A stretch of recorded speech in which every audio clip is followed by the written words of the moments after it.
Chapter 175. If this ninjutsu could only defend against physical attacks such as bullets and fists, then this ninjutsu would not have become the only lightning-release defensive ninjutsu developed by ROG. ROG is an adult, and for an adult, there is no choice but to take them all. Whether it is a physical attack or an energy attack, the lightning cloak can defend all of them. The outer layer of the lightning cloak, which is invisible to the naked eye, is mainly responsible for defending against physical attacks. Inside the lightning cloak, there is a layer of chakra armor that specializes in defending against energy attacks. The lightning cloak plus the chakra armor is the real lightning release, lightning cloak. Lightning palm, lightning discharger, lightning sword draw, and lightning cloak.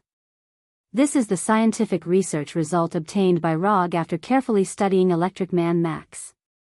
The flames spewed out by Killian only lasted for a few seconds before dissipating. Before the flames completely dissipated, Killian already knew that his flame attack still did not cause any damage to ROG. The gap is too big.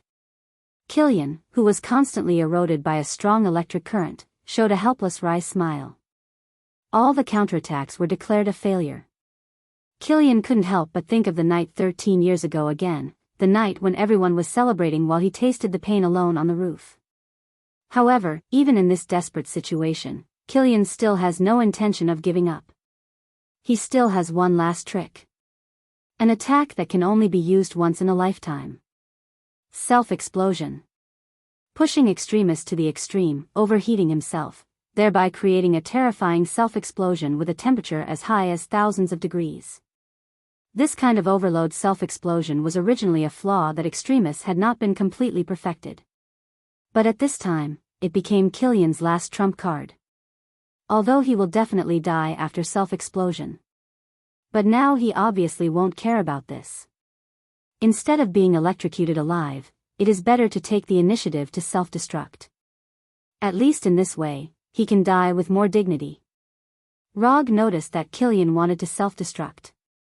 Just when he was considering whether to continue to increase the power of lightning discharger, or use lightning sword draw with his left hand to directly cut off Killian's head, Killian, who was grabbed by the neck by him, was suddenly bounced out by a powerful force.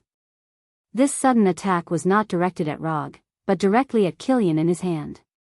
However, what really surprised him was not the sudden appearance of this attack, but the power attribute of this attack. Is this gravity? ROG has never fought with an enemy who can control gravity, so he is not very sure whether this attack comes from gravity or not. Killian was sent flying by this attack that came out of nowhere. The terrifying impact made his already battered body even worse. Although this method of saving him is a bit speechless, he had to admit that this attack allowed him to escape, as he had a chance to do it again as well. After Killian was sent flying, ROG didn't choose to pursue him immediately. Instead, he began to search around. If he guessed correctly, he might be able to find a delicate gadget here. Sure enough, just 3 or 4 meters away from him, there is a circular instrument made of metal, with the overall shape of 2 movable rings intertwined together. In the middle of this instrument, which is only 2 or 3 centimeters in diameter, there is a small piece of black substance that looks like oil. At first sight of this instrument, ROG recognized its origin.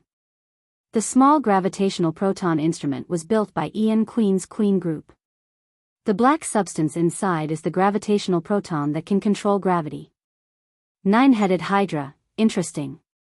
Since the last time he mentioned that he wanted the first item of 084, the obelisk, Hydra has never contacted him or appeared in front of him again. As a result, after disappearing for several months, Hydra emerged and stood on the opposite side of him.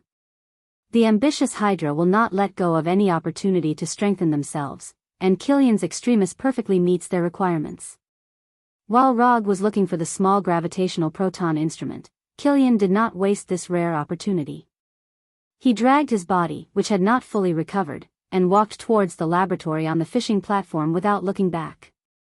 Killian didn't know who saved him, but he didn't have time to think about it now. When ROG silently put away the small gravitational proton instrument in his hand, Killian had already run to the door of the laboratory and then disappeared from his sight. ROG did not care about Killian. No matter what, Killian would not be able to escape from him tonight.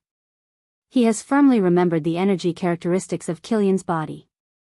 Unless Killian can cast a portal like Camartage Sorcerer, he won't have any chance to leave.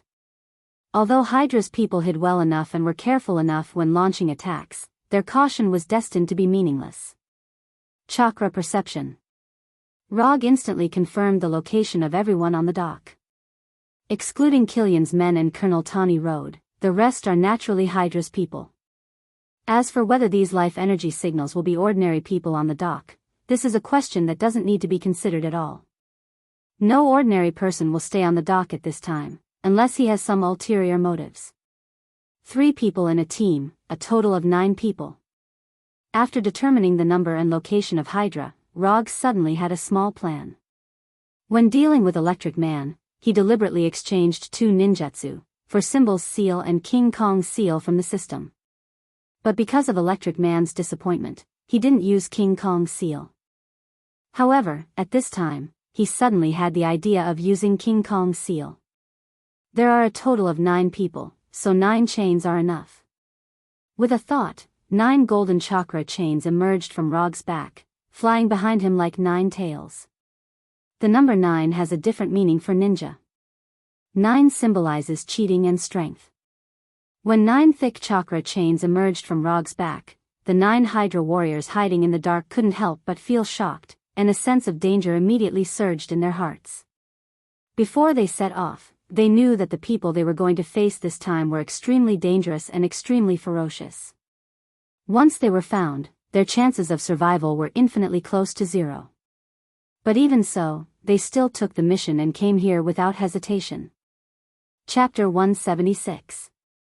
When it comes to brainwashing their subordinates, Hydra is definitely one of the best in the world.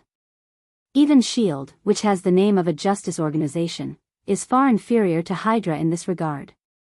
The last time Rog encountered such a loyal enemy was when his hand was still alive. Unfortunately, his hand was still gone in the end, and it was because of him. He didn't know which one was more thorough in brainwashing, the ninja of the hand or the Hydra agents.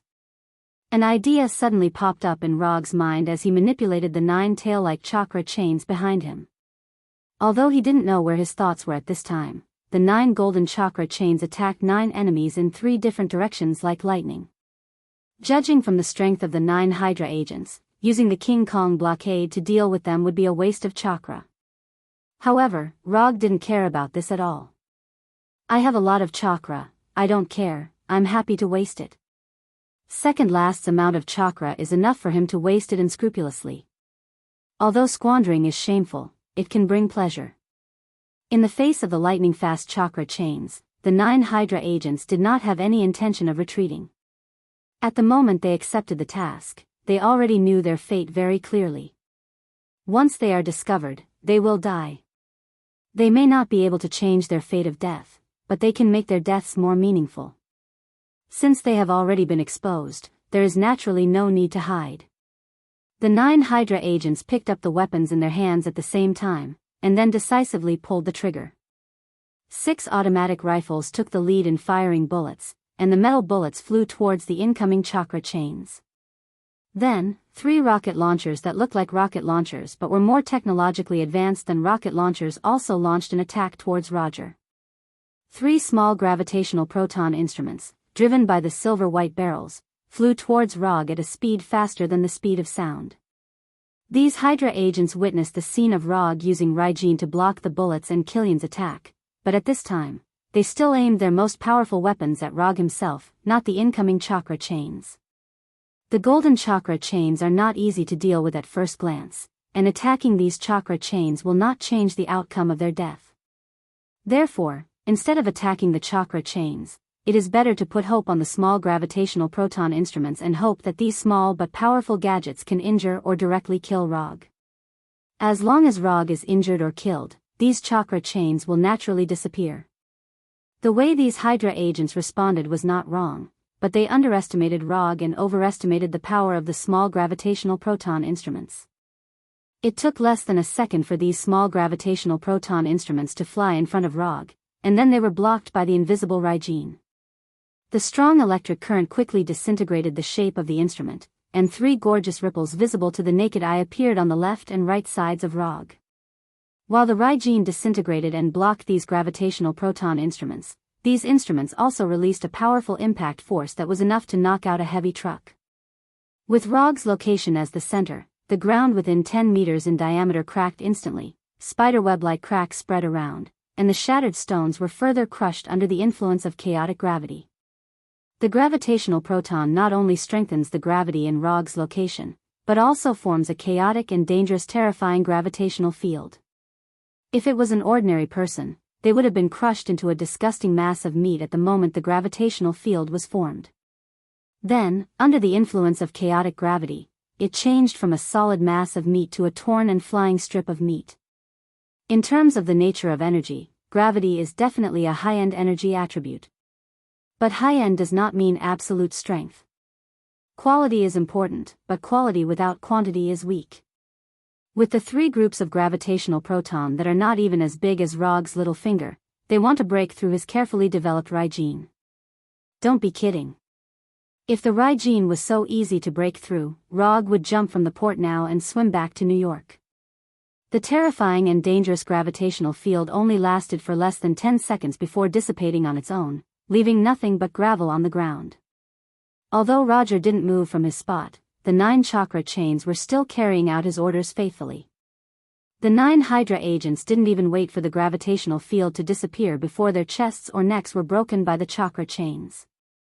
Hydra didn't expect the 9 agents to cause much damage to Rog at first. The only reason for their presence here may be to provide some help to Killian at the right time. If Hydra really intended to cooperate with Killian to eliminate Rog here, the people they sent would never be the only 9 ordinary agents who have not been strengthened. These 9 agents can bully ordinary people, but in front of Rog, they are still too weak, so weak that Rog is not even willing to take out his kunai. But anyway, they still paid the price of their lives so that Killian was qualified to live a little longer. Tawny and Colonel Rhodes are still fighting against Killian's men. Although there are only 2 of them, they are now the ones who have the upper hand.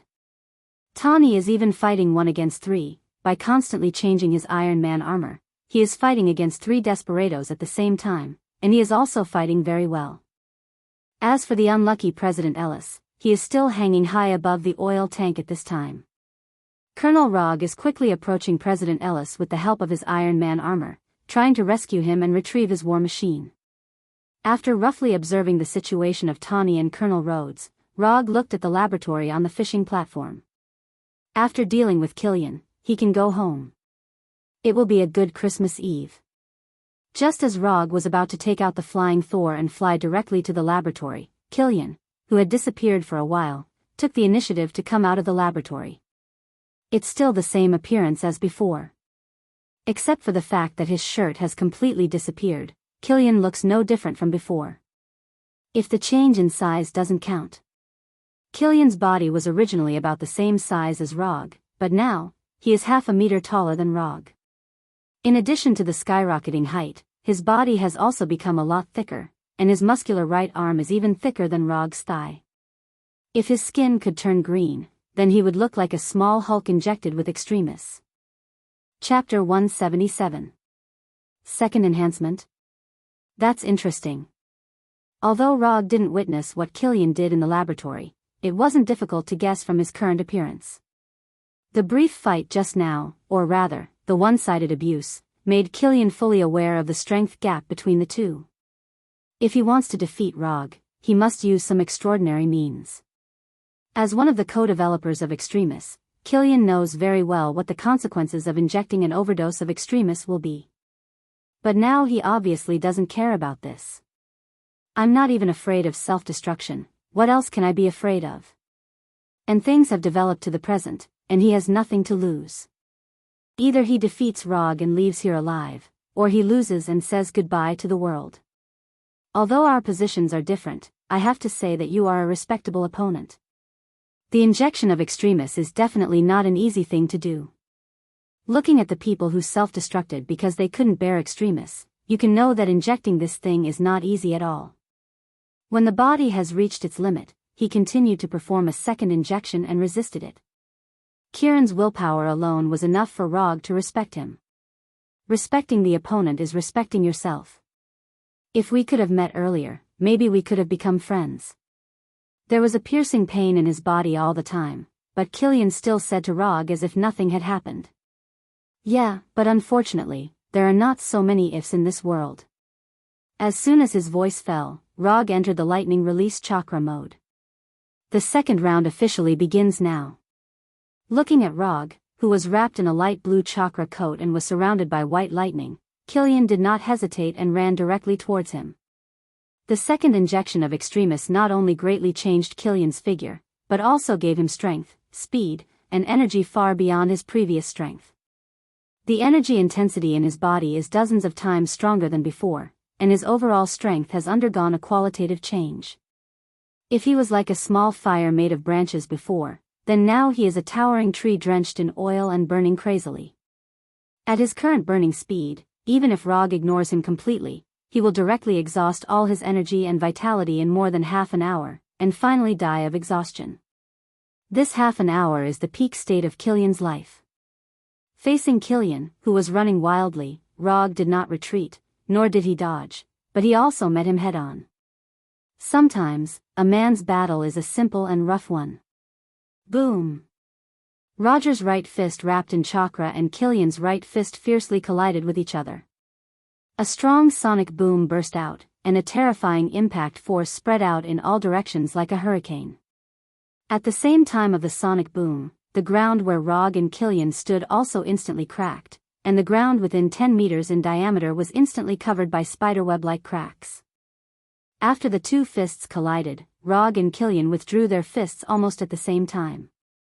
Then, they launched a second wave of attacks towards each other. On the surface, Killian is a cultured person, and he has not experienced any decent battles. But his close combat ability is not weak at all, and his first move is a pure American boxing. Jab, swing, hook, heavy punch, 1-2 combo. Killian is like a boxing champion in the ring, crazily attacking Rog, and the strength and speed of his punches are dozens or even hundreds of times stronger than those boxing champions. Compared to Killian's pure boxing attacks, Rog's attacks are more unconstrained. Rog does not specialize in a particular school of fighting techniques. In other words, he knows a little bit of the moves of any school of fighting. His 3-tomo Sharingan is not only able to release illusions. The punches hit the flesh, the dull and intense hitting sounds, and the sonic booms are like a symphony. The momentum caused by the battle between Rog and Killian made Tawny and others, who were originally fighting fiercely, involuntarily stop fighting, and one by one, they all focused their attention on them. There are no mysterious ninjutsu, no fancy energy attacks. There are only pure extreme fist and foot attacks here, and only simple and crude male fighting. Neither Rog nor Killian paid attention to the uninvited spectators, and all their attention was now focused on the enemy in front of them who was only less than a meter away from them. If you give me a hook, I will give you an elbow. If you give me a burst punch, I will give you a heavy punch. Killian has a twice-strengthened Extremis and a taller and sturdier body, and Rog also has a sage body and lightning release chakra mode. They are like the gladiators in the Colosseum of ancient Rome, staging bloody and primitive wild battles. Looking at Killian and Rog's attacks that produce sonic booms every time, Tawny and the others present swallowed unconsciously. Are these two guys really still human? Although in terms of appearance, they all have typical Earthling characteristics. But what they are doing now is not like Earthlings in general. Have you ever seen an Earthling who can make a sonic boom with a punch? Have you ever seen an Earthling whose punch is so fast that the radar of the Iron Man armor can't catch it?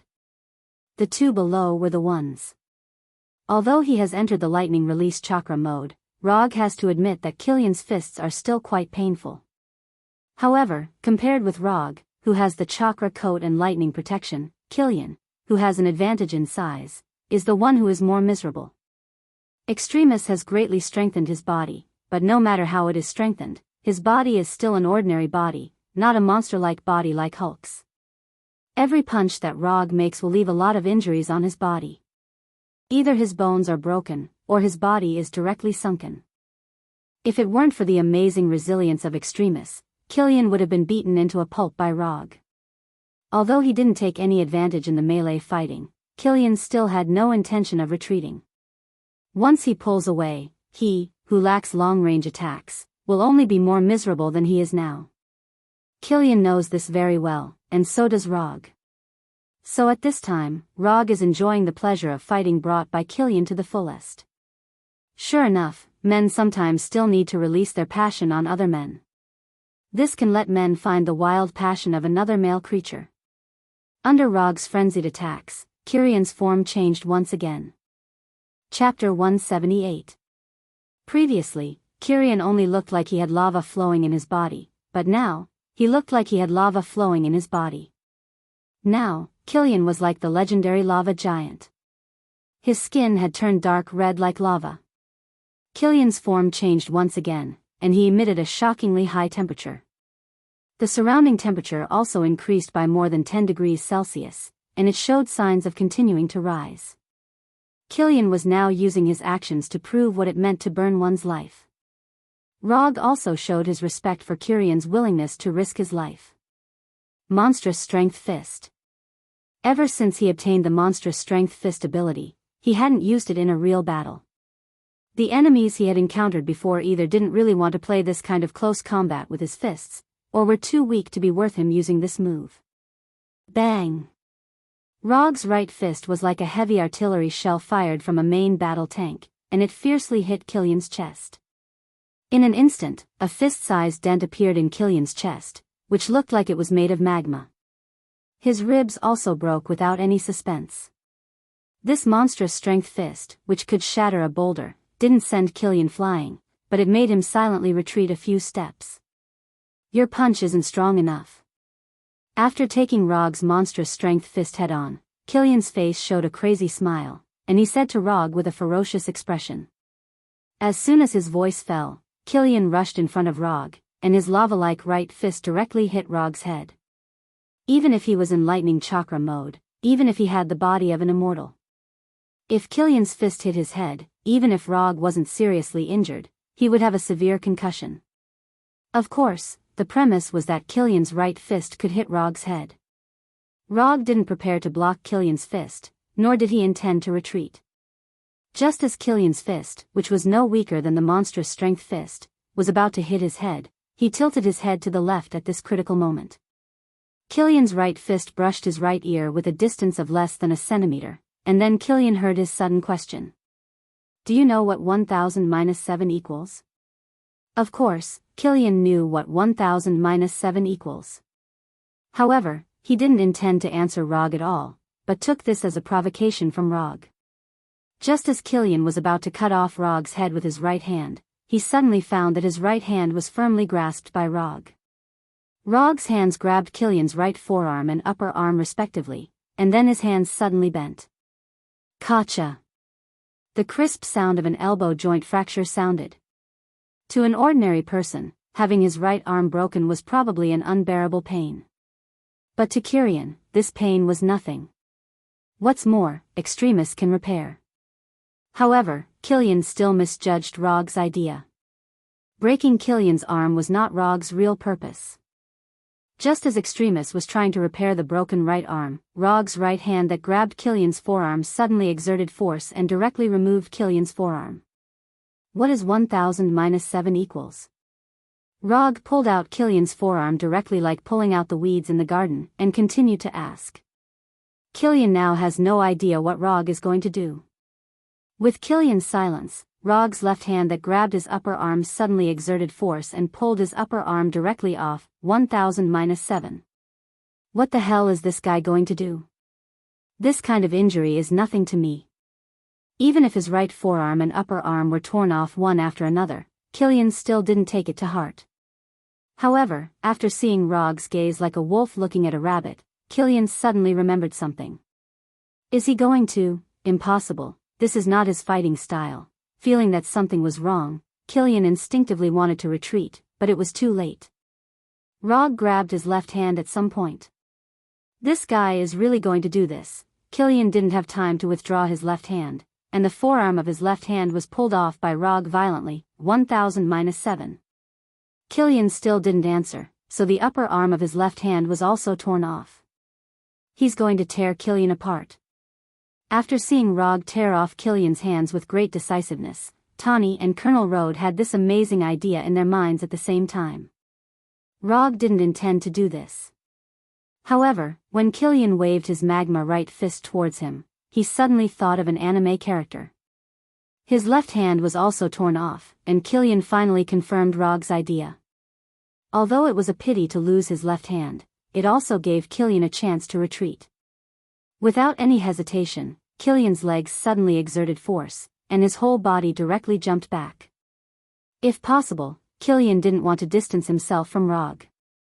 But now, he could only do this.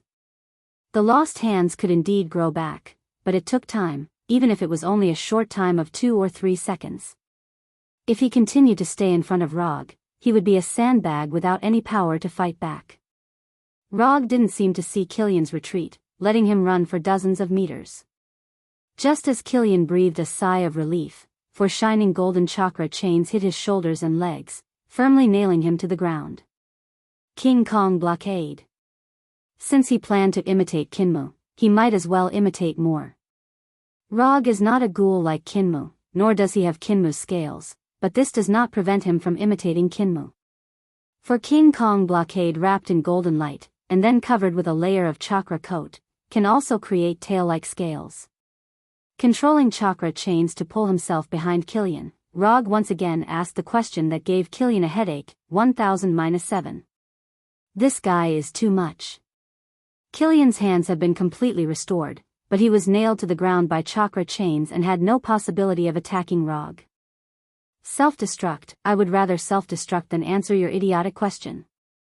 Killian quickly made a decision. Then, his heart suddenly sank. Can't self-destruct? Having reached this point, Rog certainly won't let Killian self-destruct so easily. At the moment when chakra chains hit Killian, he forced his chakra into Killian's body and used chakra to forcibly suppress extremists. 1000-7. 993. 986. 979. 972. Chapter 179. Training is a skill. No matter how strong a person's will is, as long as you find the method, you can train them to become what you want. Of course, Killian's willpower is needless to say. He is a ruthless person of the new generation. Originally, Rog had planned to use the valuable training experience he had gained from the Abomination and the Electric Man in front of Killian. Unexpectedly, Killian decisively chose to obey after discovering that his last trump card had self-destructed and disappeared. Although he wasn't sure if Killian really had a mental breakdown or chose to obey strategically, it didn't affect Rog's good mood at this time. After a round of intense hand-to-hand combat, they completed a rather satisfactory reenactment of the famous scene. What's there to be dissatisfied with on this Christmas Eve? As for President Ellis, who was hanging above the oil tank. What does that have to do with me? I'm not an American. 923, 916, 909, 902, Killian was still playing the 1000-7 game. At the same time, his face was tightly pressed against the ground, and he closed his eyes as if he had accepted his fate. Speaking of which, Killian was a rather unlucky guy. If he didn't appear on New Year's Eve, when Tawny wanted to do something with Maya Hansen, he might not have become like this. Even so, Rog didn't feel sorry for Killian. You made the choice yourself, and of course, you have to bear the consequences yourself. The world of adults was just that simple. Lightning release, thunderbolt sword draw. Without any hesitation, a tachi made of lightning appeared in Rog's right hand. Then, lightning flashed across Killian's neck. This time, it's really over. Killian's head rolled forward a few times, and magma-like blood flowed out. Not long after, Killian's body completely cooled down. Putting away the thunder tachi in his hand and the chakra chain on his back, Rog summoned more than a dozen shadow clones. Without any instructions, these shadow clones quickly rushed to the laboratory on the fishing platform and began to pack the equipment and materials in the laboratory. These equipment and materials were used by Dr. Lizard when transforming the Abomination. He didn't know if it was his own illusion, but Rog felt that Dr. Lizard was becoming more and more like Orochimaru. No, if Dr. Lizard is Orochimaru, then he, who provided him with experimental materials, is Konoha's pot King Danzo. Using the Flying Thor, the Shadow clones quickly emptied Killian's laboratory and then removed their existence one by one. After dealing with Killian, Rog did not intervene in other battles. Instead, he gave the stage to Tawny and Colonel Road. 10 minutes later, the harbor finally calmed down. After paying more than a dozen sets of Iron Man armors, Tawny successfully eliminated all the desperados and most of the guards in the port. Colonel Road also successfully rescued President Ellis, retrieved his war machine, and sent the president to a safe place. After the battle, Tawny didn't leave the port immediately. Instead, he flew in front of Rog wearing a suit that he couldn't recognize. "Didn't you want me to help you perfect the formula for Extremis? I can help you. But you have to promise that you won't build a super soldier like Killian." After witnessing the battle between Rog and Killian, Tawny helplessly found that if Rog hadn't come this time, he really wouldn't have been able to do anything to Killian. He doesn't like to owe others anything, so he plans to pay back Rog's favor immediately. "I can't guarantee this. You also know very well that the biggest role of Extremis is to build super soldiers, and the powerful self-repair ability is just a collateral product. All I can guarantee is that I won't abuse Extremis. Rog wants Extremis, of course, to build a super soldier, otherwise, what does he want this for? He has even decided on the candidate for the transformation." At this time, Abomination, who was far away in New York, suddenly sneezed, and then looked around suspiciously. "Forget it, give me the formula, and I'll ask J.R.V.I.S. to send it to you after I perfect it." After thinking about it seriously for a few minutes, Tawny chose to believe in Rog. If Rog really wants to build a super soldier, he will build it with or without Extremis. What are you going to do next? Glancing at the paper handed over by Rog, Tawny hesitated for a few seconds before reaching out and taking it.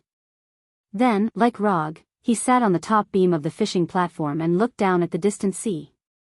Continue to work, continue to practice, and then wait for the final battle of fate. Tawny rolled his eyes at Rog's strange statement, and then looked into the distance without saying a word. Deal with the shrapnel in your chest. You can't sleep well if you keep thinking about the past. Okay, I'll go first. Remember to send me the formula after you perfect it. After that, Rog left the fishing platform with the Flying Thunder God and returned directly to New York. J.R.V.I.S. Remember to clean up the battlefield. I don't want to face a second Obadiah. After instructing J.R.V.I.S., Tawny put on the helmet of his battle suit and flew directly to Los Angeles. How can I spend Christmas Eve alone? Time flew by, and another week passed unknowingly, and it was a new year. The Mandolin terrorist attack finally came to an end with the arrest of Mandolin and the vice president. AIM Pioneer technology was also directly incorporated by the U.S. government in the name of threatening national security. However, what the U.S. government incorporated was just an empty shell, and all the assets and research results of AIM Pioneer technology were mysteriously missing, and their whereabouts were unknown. Colonel Rhodes received a commendation from the president and a medal from the president. The U.S. military originally wanted to take this opportunity to repair the cold relationship with Stark Industries, but there was no doubt that it was directly rejected by Tawny. Stark Industries is no longer the military enterprise it used to be. Clean energy, artificial intelligence, advanced machinery, and other fields are Stark Industries' current main business. A few days after Christmas, Tawny sent him the Extremis formula that Rog needed, and at the same time arranged for himself to have the shrapnel removed from his chest. In the new year, everyone started their new lives, and everything was developing in a good direction. Of course, this does not include Abomination, who has been transformed by Extremis. With Abomination's physique, there is no problem in surviving the transformation of Extremis.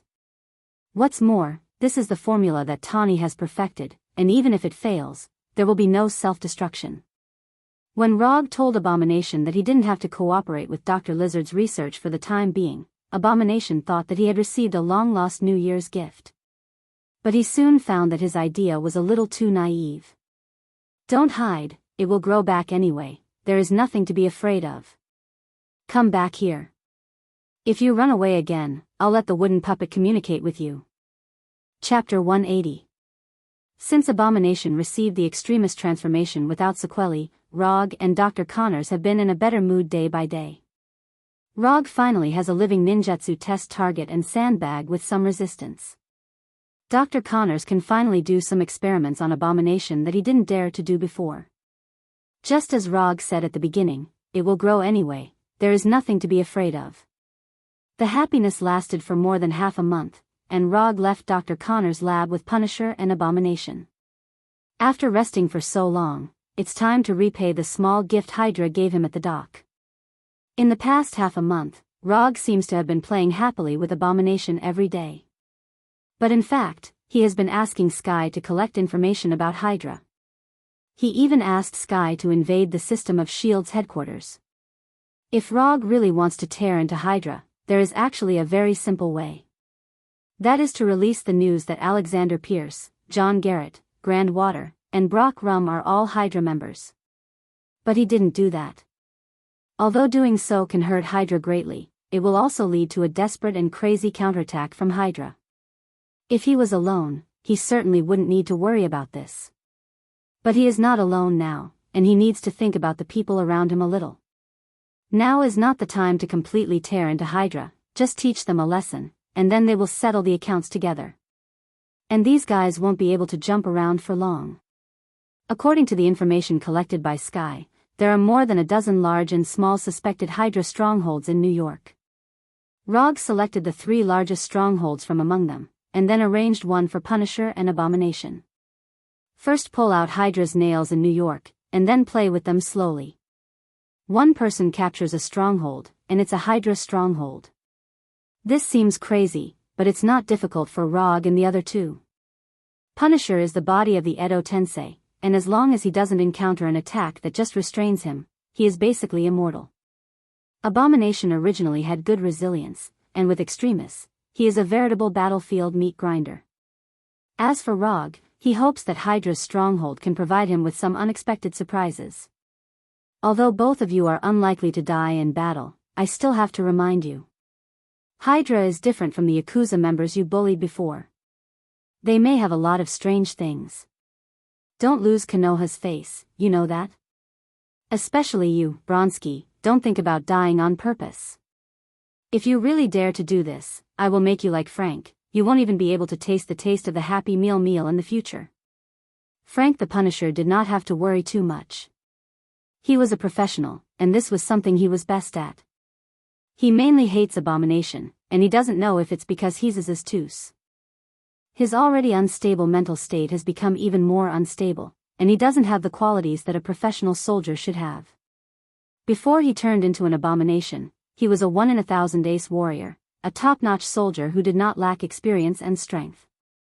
I will be careful. This is Frank's answer. I want double the meal in the future. This is Abomination Bronsky. After explaining to the 2 Punishers, Rog took the lead and left with the Flying Thunder God. The stronghold he was going to was in Queens, and he happened to have a Flying Thor jutsu near that stronghold. When Rog's figure disappeared, Punisher and Abomination also rushed to their respective targets. Hydra, Konoha's revenge team is here, tremble. After arriving at the location marked by Sky, Rog did not launch an attack immediately, but first used chakra perception to sense the surrounding situation. There was no special energy, and all energy indicators were within the normal range. The number of people seems to be more than expected, but it doesn't matter, it's nothing more than a matter of cutting his throat a few more times. After determining the surrounding situation, Rog used lightning chakra flicker to the gate of the old factory. Stop, this is private property. As soon as Rog walked to the gate of the factory, 2 armed guards came over and looked at him with great vigilance. Who are you? What are you doing here? One of the guards shouted and opened the safety on the rifle. My name is Rog, and I'm here to retaliate against Hydra. When they heard the word Hydra, the 2 guards did not hesitate to pull the trigger, and the bullets flew at Rog like lightning. Bang bang bang bang, the gunshots lasted less than a second and stopped abruptly. Vigilance is good, but the strength is a bit weak. Until now, the 2 guards still didn't know what had happened. The only thing they could feel was the sharp pain from their hearts and their increasingly blurred vision. At the moment when they were about to lose their lives, they found that Rog, who was standing in front of them, had turned into a group of crows and flew away. Sharingan Genjutsu. From beginning to end, what the two guards saw was only Rog's Genjutsu. When they shot at the illusion, Rog pierced their hearts with kunai and easily killed them. Although the gunshot only lasted for less than a second, it still served as a warning. Rog didn't care about this. For him, whether the Hydra agents inside were prepared or not, it would not affect his actions in any way. The front and back doors of the factory, various passages and entrances were immediately guarded by heavily armed Hydra agents. At the same time, 3 modified soldiers with mechanical prosthetics came out of the innermost laboratory of the warehouse. Left arm, both arms, left arm and right leg. The mechanical prosthetics of these 3 modified soldiers are even more different, but judging from the design style, they should all come from the same manufacturer. In particular, there was a device that looked like a centipede on their spine, which was perfectly attached to their spines. Hydra has never given up on the creation of super soldiers. These 3 soldiers with mechanical prosthetics are their latest research results, Death Warriors. With the latest single combat prosthetics, the combat effectiveness of the Death Warriors is no weaker than that of the Despair Warriors. In terms of recovery ability, the Death Warriors are far inferior to the Despair Warriors. But in terms of lethality, 3 Despair Warriors are not as good as 1 Death Warrior. When the 3 Death Warriors came to the gate of the factory with cold expressions like icebergs, Rog just pushed open the gate of the factory from the outside and walked in casually. Chapter 181. The costumes of these 3 people look a bit familiar. At the first sight of the 3 Death Warriors, Rog remembered a guy named Michael Peterson. Death Warrior Michael Peterson. If he hadn't crossed over, Sky would have joined Coulson's SHIELD team, and then he would have met Michael Peterson in his first mission. But unfortunately, because of him, the line of fate between Sky and Coulson was completely cut off, not even leaving the end of the line. When Rog looked at the 3 Death Warriors, they were also looking at Rog, and the scene suddenly became a little awkward. Now there are dozens of rifles of various models aimed at Rog, but he seems to see nothing, as if he doesn't see those muzzles and Hydra agents at all. They have seen invaders, but they have never seen invaders so arrogant. Just as these Hydra agents were considering whether to give Rog a few bullets directly, Rog suddenly said, "What are you doing? Can't you find where the trigger is?" Rog retracted his gaze and scanned the surroundings as he spoke in an arrogant tone. Ordinary rifles, nothing to be afraid of. Even with the 3 Death Warriors, it's the same. Standing at the gate of the factory, Rog didn't pay any attention to these Hydra agents, nor did he worry about his life at all. After all, he's just a shadow clone. Yes, he's not Rog himself. After Rog solved the 2 guards at the door, he summoned the shadow clone and handed over the task of frontal assault to the shadow clone. As for himself, he is now in a passage behind the factory. Have Hydra's people been reduced to the point where they don't even have the courage to shoot? Shoot, you waste. If Red Skull knew that his organization had raised wastes like you, he would regret setting up Hydra. Although the Shadow Clone's task is to attack head-on, the Shadow Clone has the same thinking as Rog, so the Shadow Clone knows what the so-called frontal assault is all about. Frontal assault is just a euphemism for going to the front to attract firepower. After the taunt, the Shadow Clone patiently waited for the Hydra agents to attack, and quietly used his Thundercoat to protect himself. The Shadow Clone also has human rights, and the longer he can attract firepower, the better. But the Shadow Clone was soon disappointed because he didn't wait for the expected attack. What's wrong with these Hydra agents? Don't they even love the founder Red Skull? The Shadow Clone looked at these Hydra agents with a puzzled look, and these Hydra agents looked at him with a confused look. What's the matter with this guy? Didn't they say there are intruders? Why is there a fool here? Once again, the awkward atmosphere spread. In the end, the warrior of death whose arms had been modified was the first to be unable to bear the strange atmosphere. He directly raised his right arm and shot a small missile at the Shadow Clone. The flying speed of the small missiles could not be said to be slow, but the speed of the Shadow Clone was even faster. Even though he had already used his lightning cloak to protect himself, the shadow clone had no intention of taking the missile head-on. Boom! The small missile blasted a container next to the shadow clone into a fireball, and the shadow clone used lightning body flicker to leave the place before the small missile hit him. This small missile, like a match thrown into an oil can, triggered a series of chain reactions. When the Death Warrior took the lead, the other Hydra warriors no longer hesitated and turned their guns and kept shooting at the shadow clone that was flashing around. The battle between the shadow clone and the Hydra agents finally opened. Gunshots and explosions from the gate resounded throughout the factory. Rog ignored the battle at the gate and sneaked quickly through the factory. What he is doing now is the true meaning of stealth, not the so-called ninja stealth he used before. The fierce battle that broke out at the gate of the factory attracted the Hydra agents who had been guarding the various passages. As for the rest, they were solved one by Rog in the most silent way. They could use illusions or assassinations. After solving all the enemies he encountered on the road, Rog finally came to the core area of the factory, where Hydra's real base is located. This factory is one of Hydra's 3 largest strongholds in New York City. From the outside, this factory looked like an old factory. But in fact, the inside of the factory has been transformed extremely well and the decoration is particularly high-end. If you only look at the decoration inside, even if you say that this is a luxury office building in Manhattan, people will believe it.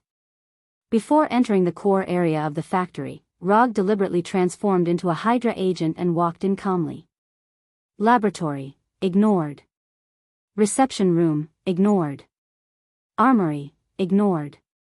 A few minutes later, Rog finally saw the goal of his trip, the main control room in the base. There are more than a dozen Hydra staff members in the main control room. Some of them are monitoring the battle at the gate of the factory and issuing the latest instructions at any time. Some are constantly uploading data and seem to be doing some kind of backup work. Instead of attacking these people, Rog silently came to the corner of the main control room and then pretended to observe the big screen in the main control room. None of the staff in the main control room doubted Rog's identity. Except for a few staff members who turned to look at him when he first came in, the others didn't seem to notice his arrival at all. It's so easy to get in, I thought I had to use an illusion or something. Everything went so smoothly that it was unimaginable. Rog even wondered if he had come to the wrong place. Is this really Hydra's secret base? These people's vigilance is too low. Although it was unbelievable, Rog silently pulled out a hacking tool smaller than the knuckle of his little finger from his pocket. The reason why he came to the main control room of the base was to bring in this hacking tool specially set up by Sky. Then, he simply stuck this little square thing on any computer or signal port in the main control room. Attack and destroy Hydra's 3 largest strongholds in New York. This is indeed the main content of the revenge operation. But before destroying the strongholds, he still has some small things to deal with, that is, to create conditions for Sky to hack into this base. Sky's hacking skills are beyond doubt, but hackers are not omnipotent. For those networks that have no external network, even the top hackers can't hack into them out of thin air. In order to solve this problem, it is necessary to artificially create an external interface. Tawny did this on S.H.I.E.L.D.'s helicarrier and a super agent who climbed the Burj Khalifa in Dubai did it. Chapter 182. After quietly installing the mini-hacking device, Rog first stayed in the main control room for a while, then left as if nothing had happened. From the moment he entered the main control room to the moment he left, the people in the main control room didn't have any suspicions about him. Do I have a hidden talent for espionage? Rog couldn't help but wonder if he had other talents that he hadn't discovered yet. His first espionage mission ended smoothly and satisfactorily. After installing the mini-hacking device, his mission was over. The remaining tasks were Sky's. Hack into the system, back up the data, and paralyze the system. After Sky completed these tasks, he could destroy the base to his heart's content. After leaving the main control room, Rog went directly to the armory in the base. Because of the shadow clone, the armory was now the busiest department in the entire base. People came to pick up weapons and ammunition one after another. After observing the corridor outside the armory, Rog couldn't help but be amazed by the variety of weapons in the armory. Not to mention the regular rifles and bombs, in this armory, there were even energy weapons that could be mass-produced. But Rog didn't know if it was his illusion, but he felt that these energy weapons were inexplicably similar to the weapons used by the Chidori. And here, he also saw a small gravitational proton machine that had been weaponized, as well as a variety of high-tech weapons that he couldn't name. Looking at the variety of weapons, Rog even had the idea of robbing this armory. If it wasn't him but the Punisher here, he might have already gone up and robbed it. For a special person like the Punisher who only liked to play with guns, this armory was like heaven to him. However, at this moment, the brightly lit base suddenly fell into darkness. For a secret base like this, a power outage was impossible. Even if there was a problem with the main circuit, the backup circuit would be turned on immediately. So there was only one possibility for the power outage, and that was that Sky had completed his mission and gave a clear enough signal to act. Finally, it's time to begin. Rog directly deactivated the transformation technique and summoned the Kusanagi sword. Using the Kusanagi sword to clear the small monsters was much easier. At the moment of the power outage at the base, the Hydra agents in the arsenal picked up the weapons next to them, then took out the infrared night vision goggles and distributed them.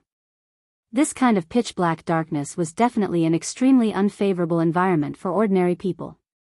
But for Rog, who has the Sharingan, this kind of darkness is still acceptable. Although he couldn't completely ignore the influence of the darkness, it wasn't particularly difficult for him to determine the enemy's position in such an environment. When the Hydra agents in the arsenal put on their infrared night vision goggles, they saw Rog holding the Kusanagi sword. Before the Hydra agents could shoot, Rog took the lead in attacking. Body flicker. Rog came to a Hydra agent in an instant, and the Kusanagi sword in his hand cut across the Hydra agent's neck before he could shoot. The first one had been dealt with. After killing the Hydra agent, he used the body flicker again and came behind the second target. It wasn't until then that the other Hydra agents found his trace and began to turn their muzzles. As soon as these Hydra agents pulled the trigger, he had already dealt with the second target and disappeared again. Bang bang bang bang bang, fierce gunshots continued to sound, and the arsenal suddenly became very lively. Not only did the dense bullets not hit Rog, but the fire from the muzzle made it easier for him to determine the position of the target. A dark murder show without an audience was staged. Rog continued to appear around these Hydra agents like a ghost, killing them with incomparable efficiency. In less than a minute, the gunshots in the arsenal stopped. More than a dozen Hydra agents guarding the arsenal lined up to report to Hell without even seeing Rog's appearance. After dealing with these people, he didn't leave the arsenal immediately, but quickly picked up something in the arsenal. Small gravity proton instrument, received. Energy rifle, received. Energy grenade, received. This energy cannon is good, also received. I don't know what this is, but it looks good, also received. Rog was like a customer picking up a favorite product in a store, quickly sweeping through. After tossing all the messy stuff into the channeling scroll, he picked up a bag filled with timed explosives. 1 minute, no, 10 seconds is enough. After setting the time, he threw a few in different directions in the arsenal, then picked up the bag and left the arsenal. The base's power supply system has not been restored yet, but this does not affect Rog's speed. He doesn't know if this base has a self-destruct system, but even if it does, it probably won't work now. So he intends to destroy Hydra's base by manually throwing mines. Whenever he passes by a room or area that looks more important, he will throw a few time bombs inside. How much he throws depends on his heart. He throws it with his eyes closed, no pressure. It didn't take long for dozens of time bombs in the bag to be thrown clean by him. Okay, it's time to go back. Rog pressed the start button on the remote control device and crushed it directly. Dozens of time bombs in the base began to count down at the same time. After doing all this, he teleported to the nearest location of the Flying Thunder God technique. Standing on the top of the building where the Flying Thor is located, Rog looked down at the factory not far below and waited patiently. 10 seconds later, dozens of explosions sounded in the factory at the same time. The power of the time bombs is not great, but when these time bombs exploded, a small mushroom cloud rose into the sky. Rumble. The strong shock wave directly destroyed the entire factory, and the buildings around the factory were also hit by the shock wave, with large and small cracks appearing. It is absolutely impossible to cause this effect with the power of the time bombs themselves. The reason for the mushroom cloud should be that the other bombs in the arsenal helped a lot. When the blast of the explosion began to dissipate and the flying dust began to calm down, Rog once again came near the gate of the factory. There are still 3 relatively tenacious elite monsters here that need to be dealt with. Chapter 183. Of course, these 3 warriors of death are not the only ones who survived the explosion. It's just that among all the survivors, these 3 are the only ones who can interest Rog a little. Although the purpose of destroying the Hydra base has been perfectly achieved, Rog wants to find some extra fun for himself before leaving. At the usual speed of the New York police, it takes them at least 3 minutes from the discovery of the explosion to the scene. This also means that Rog has 3 minutes of undisturbed game time. When he used the lightning body flicker to the gate of the factory, which had been completely seen, the 3 warriors of death also discovered his arrival for the first time. The 3 warriors of death did not find out that Rog was not a shadow clone, but a shadow clone. In their view, the Rog who now appears in front of them is the shadow clone who was flashing around the factory before. Perhaps he has inherited Rog's original laziness, or it may be that the shadow clone feels that the shadow clone will be more interested in these 3 warriors of death. Therefore, in the previous battle, the shadow clone did not launch any attacks on the 3 warriors of death. You have 3 minutes. If you can hold on for 3 minutes, I will let you go. As soon as the voice fell, Rog disappeared in front of the 3 warriors of death. The game time is limited and every second is extremely important. At the moment when Rog disappeared, the 3 warriors of death tacitly formed a circle back to back, not giving Rog any chance to backstab them. Having seen the shadow clone backstab Hydra agents, they certainly won't make the same mistake. However, the 3 warriors of death still ignored one point. Their defensive formation can indeed stop Rog's backstab, but Rog's attack direction is always limited to the same plane. Odima Rasengan. The 3 warriors of death did not expect that Rog's attack would come from the air. When they noticed this, the Odima Rasengan with a diameter of more than 1 meter in diameter in Rog's hand had fallen into the middle of their formation. Boom! The 3 warriors of death immediately scattered, but their movements were still one step too slow. The Odima Rasengan hit the backs of the 3 of them at the same time. Under the irresistible force of the terrifying distortion and impact, the 3 of them flew out like a baseball hit by a bat. The Odima Rasengan, which was enough to cause fatal damage to ordinary people, didn't cause too much damage to the 3 death warriors. Their strengthened bodies saved them. Even so, the 3 death warriors still felt pain that they hadn't felt for a long time. After sending the 3 death warriors flying, Rog did not hesitate and once again attacked one of them. Only the left arm of the death warrior has been mechanically transformed. He intends to deal with it at the end because this guy is similar to Hydra's chief male model. They both have only one metal arm, although one is left and the other is right. As for the one whose arms had been modified, he was ranked second. His first target was the warrior of death whose left arm and right leg had been modified. Before the warrior of death whose left arm and right leg had been modified could land on the ground, Rog appeared behind him like a ghost. Lightning release Thunderbolt sword draw a dazzling and sharp lightning blade flashed across the body of this death warrior, instantly chopping off his metal left arm and right leg. Dong dong dong, 3 sounds of different sizes landing on the ground were heard. The warrior of death, who had lost his left arm and right leg, just struggled to sit up and Rog's Thunderbolt Tachi cut across his neck, completely ending his life. After dealing with the warrior of death, Rog finally waited for the other 2 death warriors to attack. Small missiles and rifle bullets flew towards him at the same time. He doesn't know if it's because these death warriors haven't completed the final weapon loading, but Rog always feels that they have too few weapons on them. Except for the metal arm that can launch small missiles, they don't seem to have any other long-range attack means. Otherwise, the death warrior with both hands modified wouldn't have picked up the rifle on the ground to attack him.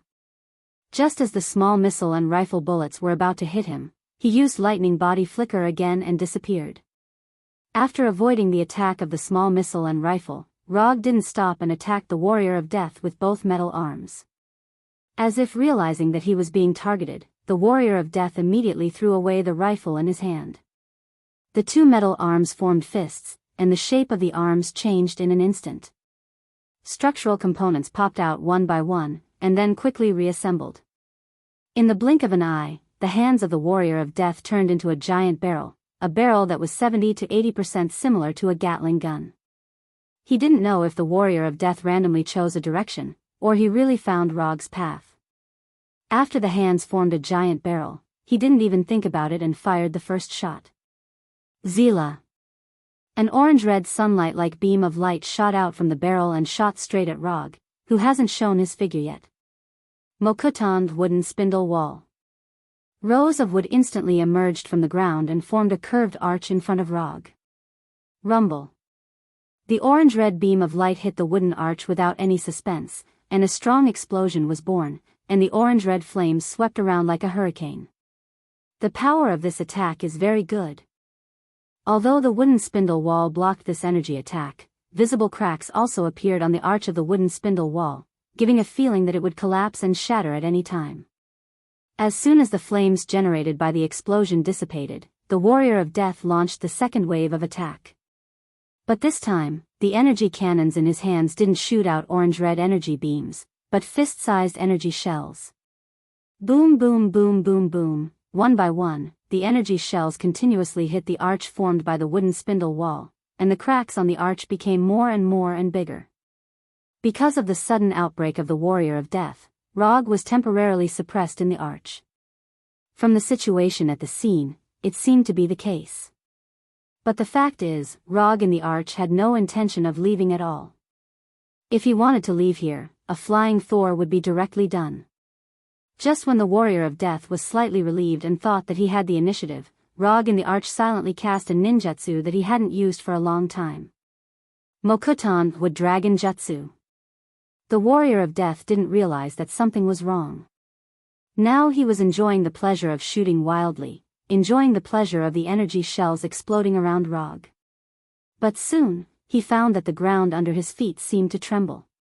Before he had time to look down, a long hook-nosed wood dragon rushed out from the ground and directly arched him into the air. Then, the dragon mouth about the same size as his body directly bit his body. Wood dragon's dragon raises its head. Chapter 184. The wood dragon, tens of meters long, rose into the air and its huge mouth, covered with sharp dragon teeth, bit the death warrior who was also in the air. The moment he was sent flying by the wood dragon, the death warrior turned the muzzle of the metal cannon and tried to directly kill the huge wood dragon like an ancient beast with intensive energy shells. But before he could fire a few shots, he was bitten by the wood dragon, and the sharp wooden fangs pierced his body directly. Sii. The tens of centimeter-long dragon teeth pierced his body directly, and bright red blood fell from the air like raindrops. The moment he was bitten by the wood dragon, the death warrior knew that he would not be able to leave here alive today anyway. But even so, he did not intend to resign himself to his fate and wait for death. He tried his best to move the muzzle of the cannon, hoping that he could launch one last attack on Logue before he died. Rog did not stop his actions and even took the initiative to keep the wood dragon stable so that he would not aim at the wrong position. Just as the death warrior aimed at Rog with difficulty and was about to fire the last shot of his life, he suddenly smiled helplessly. Insufficient energy, unable to fire. The previous crazy firing consumed a lot of energy. And the remaining energy was quietly absorbed by the wood dragon after it bit him. The metal cannon in his hand, which represents the highest craftsmanship of Hydra's energy weapons, is now a useless decoration. Hydra's engineers have worked hard, but they are not Tony Stark after all. They can't shrink the energy reactor and solve the capacity problem at the same time. In this regard, Ivan Vank has to do a little better than them. At least the arc reactor he made is closer to the original version designed by Tawny. After the Death Warrior felt despair and powerlessness, Rog controlled the wood dragon to shake its head violently, allowing the wood dragon to successfully bite the Death Warrior into two pieces. The second Death Warrior, dead. When the Death Warrior's broken body fell to the ground, Rog discovered that the Death Warrior he had left to the end had abandoned his companions and ran away. Finding that he could not defeat the enemy, he decisively chose to retreat. This is not Hydra's way of doing things. Although he didn't know what the Death Warrior was thinking, it wouldn't be easy to escape from him. First, he used chakra detection to determine the location, then used lightning body blink to catch up. Rog did not spend much effort to catch up with the Death Warrior who was running wildly. He had originally planned to have a melee fight with this Death Warrior, and at the same time, feel the feel of the metal arm. But now, this idea had been completely dispelled. An enemy without the will to fight would not bring about the thrill of fighting. Invincibility is so lonely. Invincibility is so empty. After shamelessly sighing in his heart, Rog used lightning body blink and arrived in front of the last Death Warrior. Lightning evasion, 1,000 birds. After chattering for a while, he left the place with the flying thunder god. As for the wood dragon, he left it in the factory. Anyway, without chakra, the wood dragon is just a more delicate wood carving. And Hydra will find out sooner or later that he did this, so it doesn't matter if he leaves evidence or not.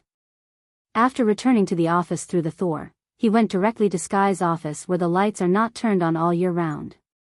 How is it? Is there any information about the obelisk? The reason why he asked Sky to invade the base's system before he started was to find information about the obelisk. Since Hydra is unwilling to trade the obelisk, he can only find his own way. There's a lot of data, I haven't done a systematic search yet. But I found something very interesting here.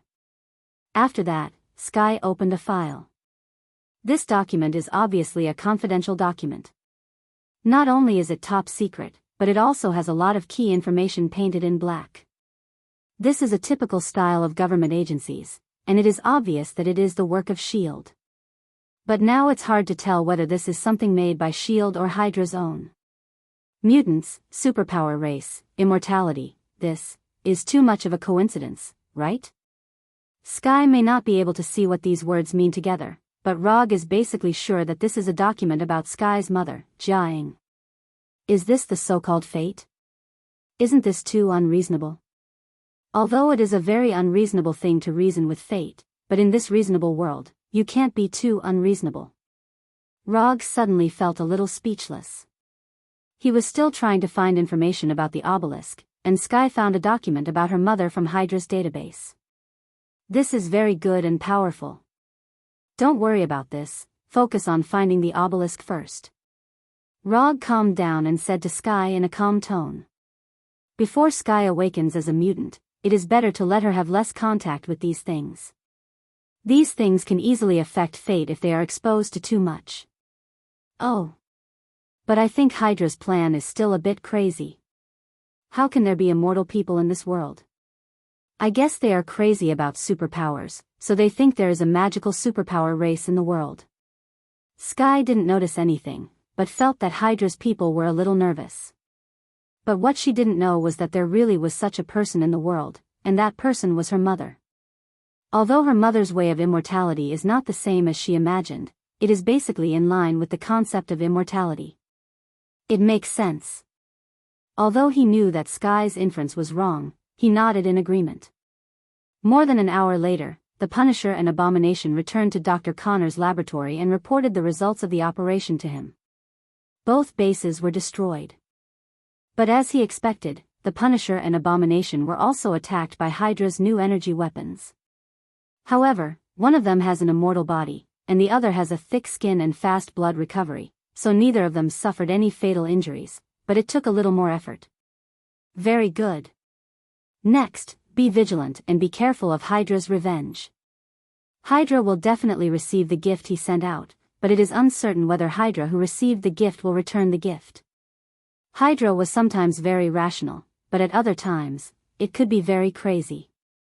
Rog had just hung up the phone when more than a dozen heavily armed soldiers suddenly broke into his company. Mr. Rog, according to reliable information, you are suspected of illegally embezzling U.S. military property. I hope you can come back with us. Chapter 185. No way, sir, if you want to find an excuse, you should find a better one. What do you mean by illegally embezzling U.S. military property? When did I embezzle U.S. military property? How can you accuse me out of thin air? Although this was what he thought in his heart, Rog said something else. If I don't cooperate, are you going to take me away by force? More than a dozen heavily armed soldiers didn't look like they would politely invite him. Sir, I hope you can cooperate with our investigation.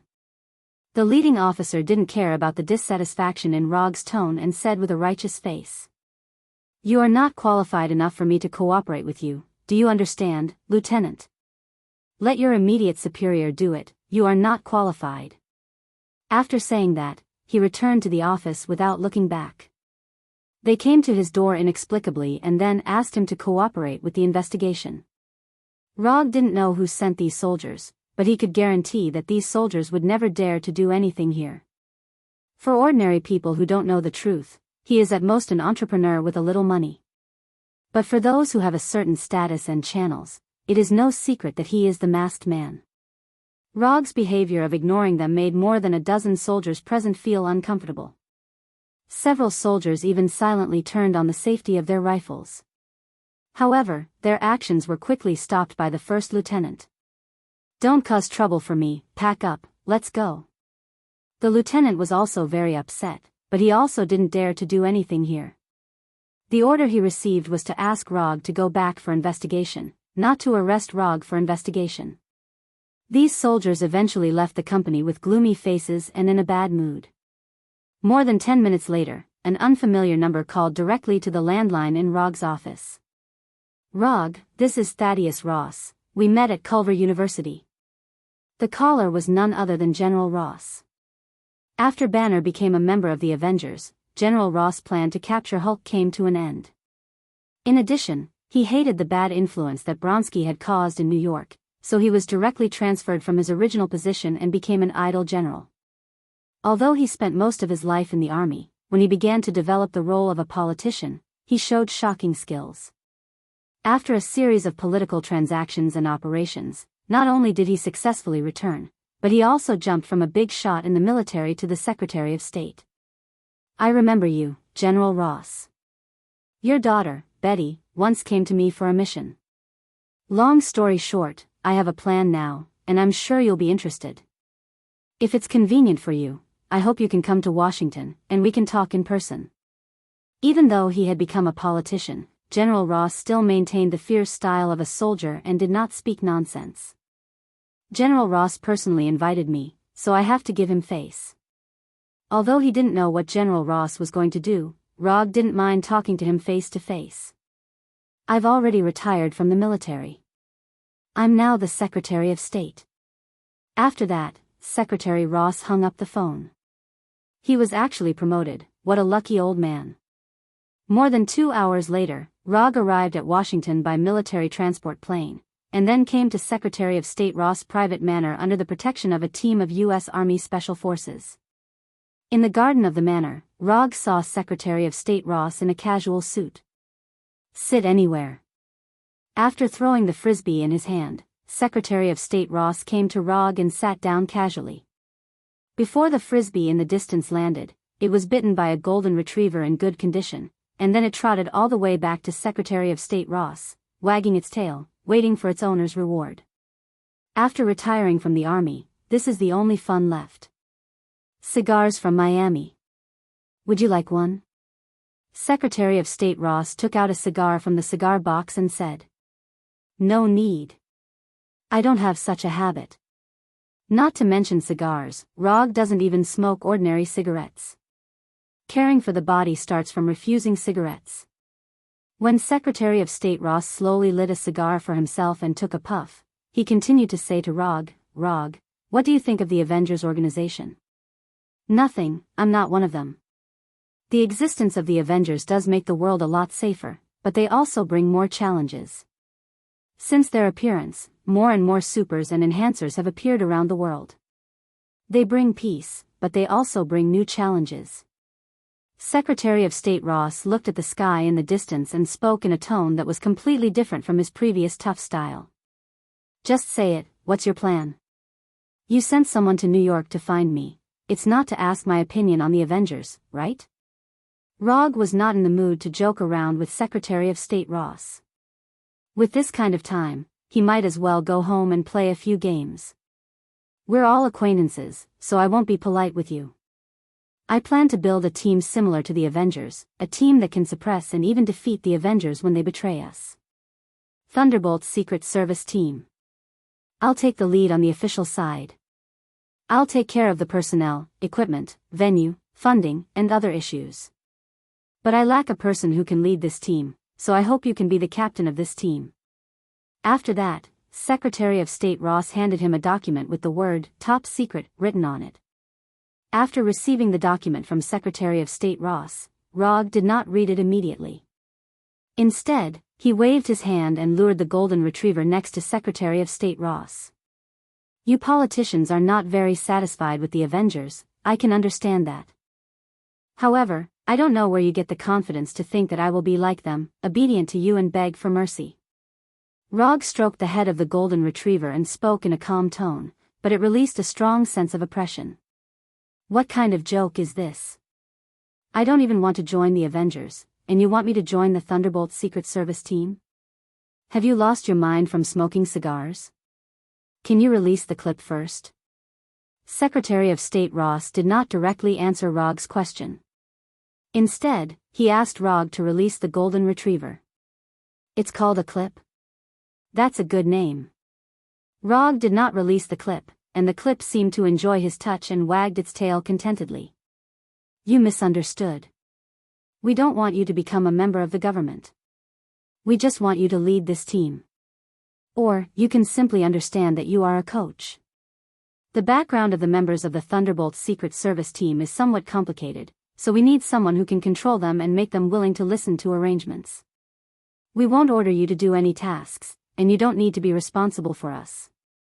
We just want to borrow your fame and strength. Chapter 186. This sounds more like a mascot. Even if I don't mind being your mascot, what benefits can you give me? Although it's only a nominal addition, if there are not enough benefits, Rog is too lazy to pay attention to them. It's still the same sentence. With that kind of time, he might as well go back and play a few more games, or learn more fighting skills with Gavin.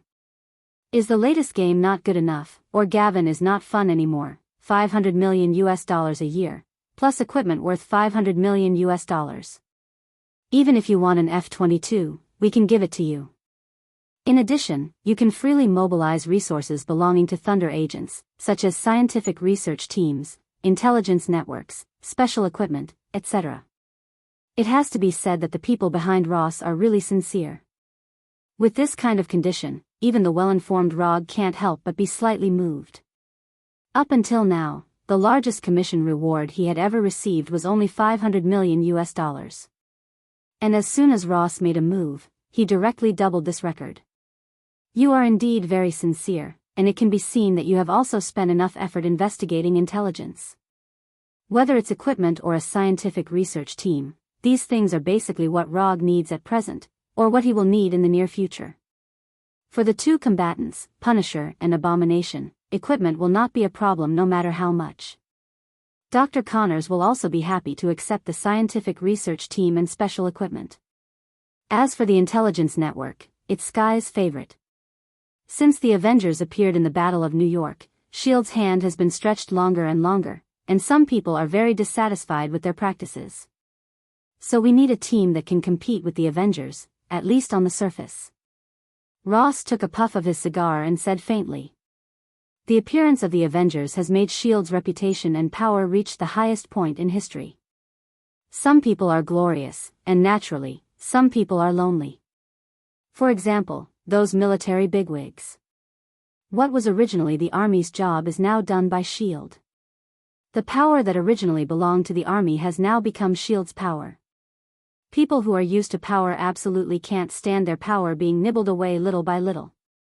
Since S.H.I.E.L.D. has formed the Avengers, the military can naturally form its own Avengers. Thunder Agents is the military's Avengers. Rog wasn't dissatisfied with Ross's offer. The only flaw was that he couldn't turn this into a commission. The remuneration could be paid in advance, but this kind of long-term commission would take up his only commission slot.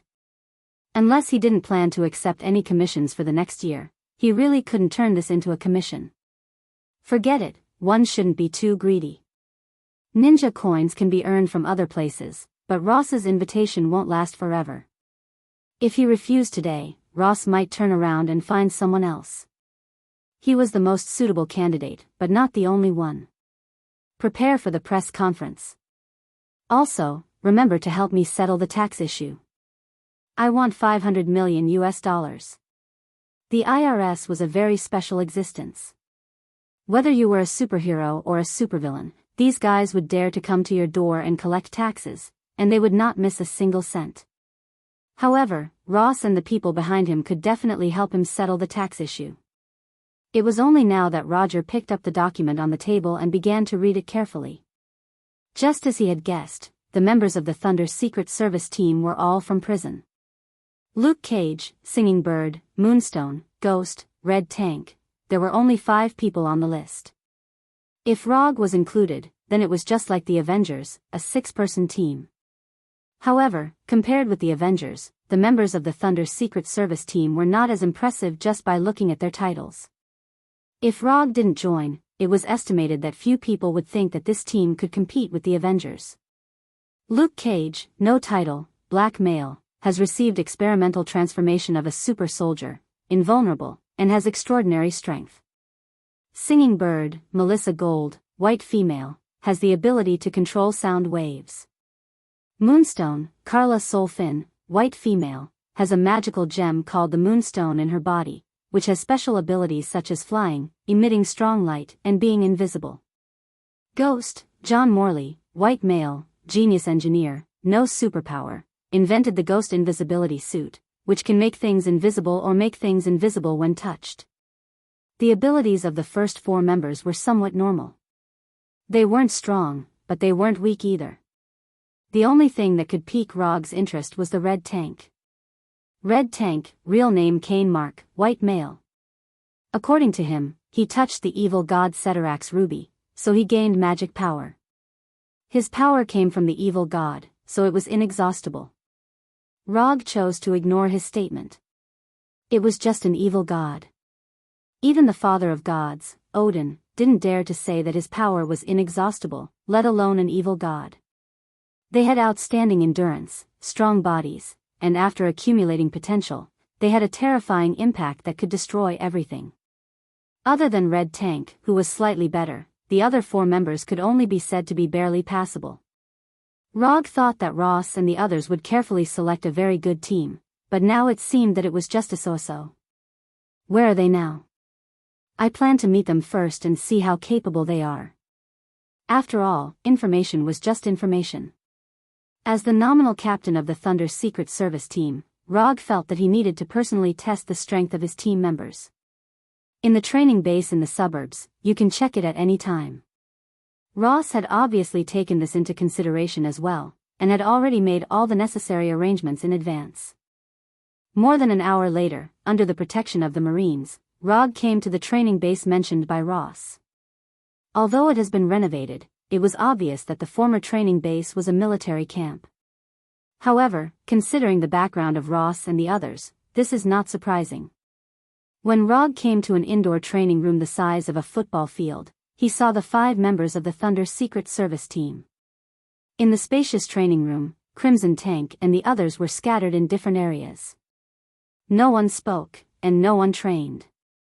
Let me introduce myself first. My name is Rog, and I am a ninja. After opening the door and walking in, Rog didn't care about the attitude of the 5 people and directly introduced himself. You may be more familiar with my other name, Masked Man. When he mentioned the Masked Man's title, someone finally raised their head to look at him. Then, they continued to stare blankly or sleep. Also, from now on, I am your captain. So, if you 5 don't want to die, you better stand in front of me now. You only have 3 seconds. Chapter 187. For Rog's warning, Red Tank and the others certainly didn't pay attention to it. Nominally, they are now a member of the Thunderbolt agents. But in fact, they are still criminals, a group of criminals with special abilities. And the typical characteristic of criminals is that they don't obey the rules. What's more, in their view, Rog is far from the rules. Rog wasn't surprised by their reaction, and he didn't expect Red Tank and the others to obey his orders. Or rather, if they really came over obediently, he would be surprised. There is only one reason why he said those words just now, and that is, he needs a slightly better reason to make a move. What if the team members don't obey the command? Just beat them up. If one beating isn't enough, then beat them a few more times. In this regard, Rog has rich experience in physical education. They are all guys with character, not bad, I like it. Because of this, it will be more enjoyable when fighting. As soon as his voice fell, Rog's figure disappeared, leaving only a faint silver-white current in the place where he stood. Lightning body flicker. In just a moment, Rog came in front of Luke Cage, and the Rasengan in his right hand directly hit Luke Cage's chest. Invulnerable, this father is invulnerable. Luke Cage didn't react at all. When the Rasengan hit his chest, his consciousness returned from his small world to reality. Boom! Luke Cage felt as if he had been hit by a tank moving at full speed. His entire body was sent flying like a spinning cannonball. Then, he slammed into the wall of the training room dozens of meters away, directly smashing a big round hole in the wall. Puff! At the moment when he collided with the wall, Luke Cage finally couldn't bear the severe pain in his body and suddenly spat out a mouthful of blood.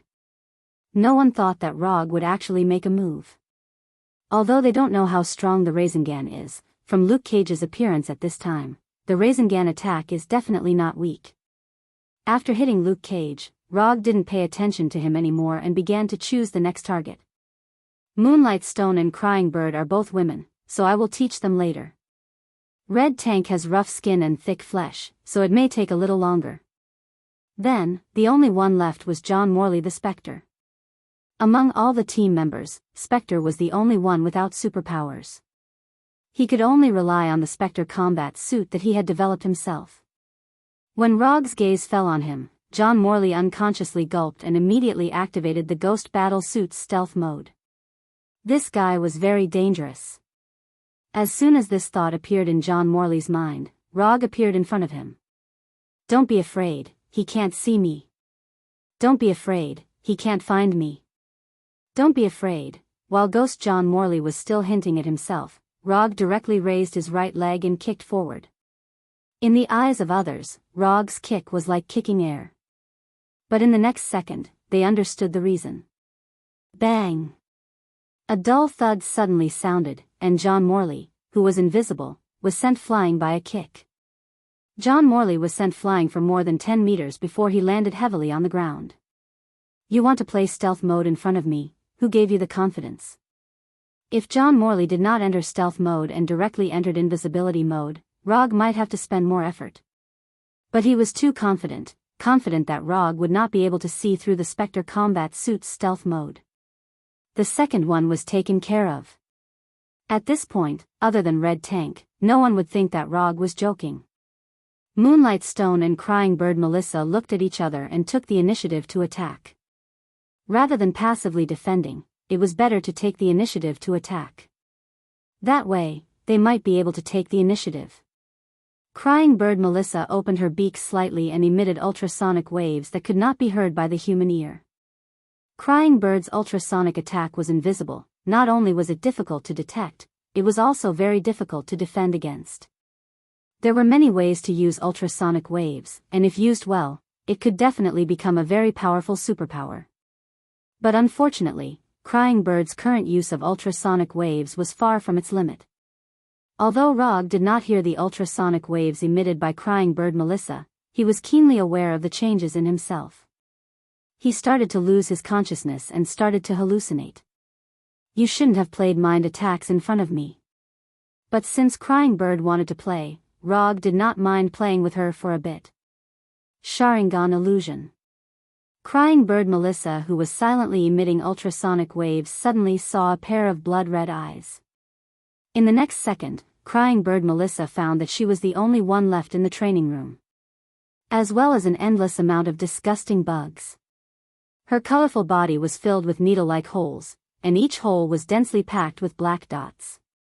These disgusting bugs that appeared out of nowhere flew towards her like a swarm of locusts, climbing up her legs, flying to her face, and then into her collar. The illusion that Rog created for Crying Bird was not very complicated, it was just bugs that most girls would not be able to tolerate.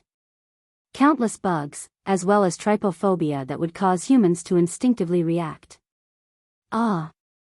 Just as Rog cast an illusion on Crying Bird Melissa hugged her head with both hands and jumped violently, letting out an ear-piercing scream filled with fear.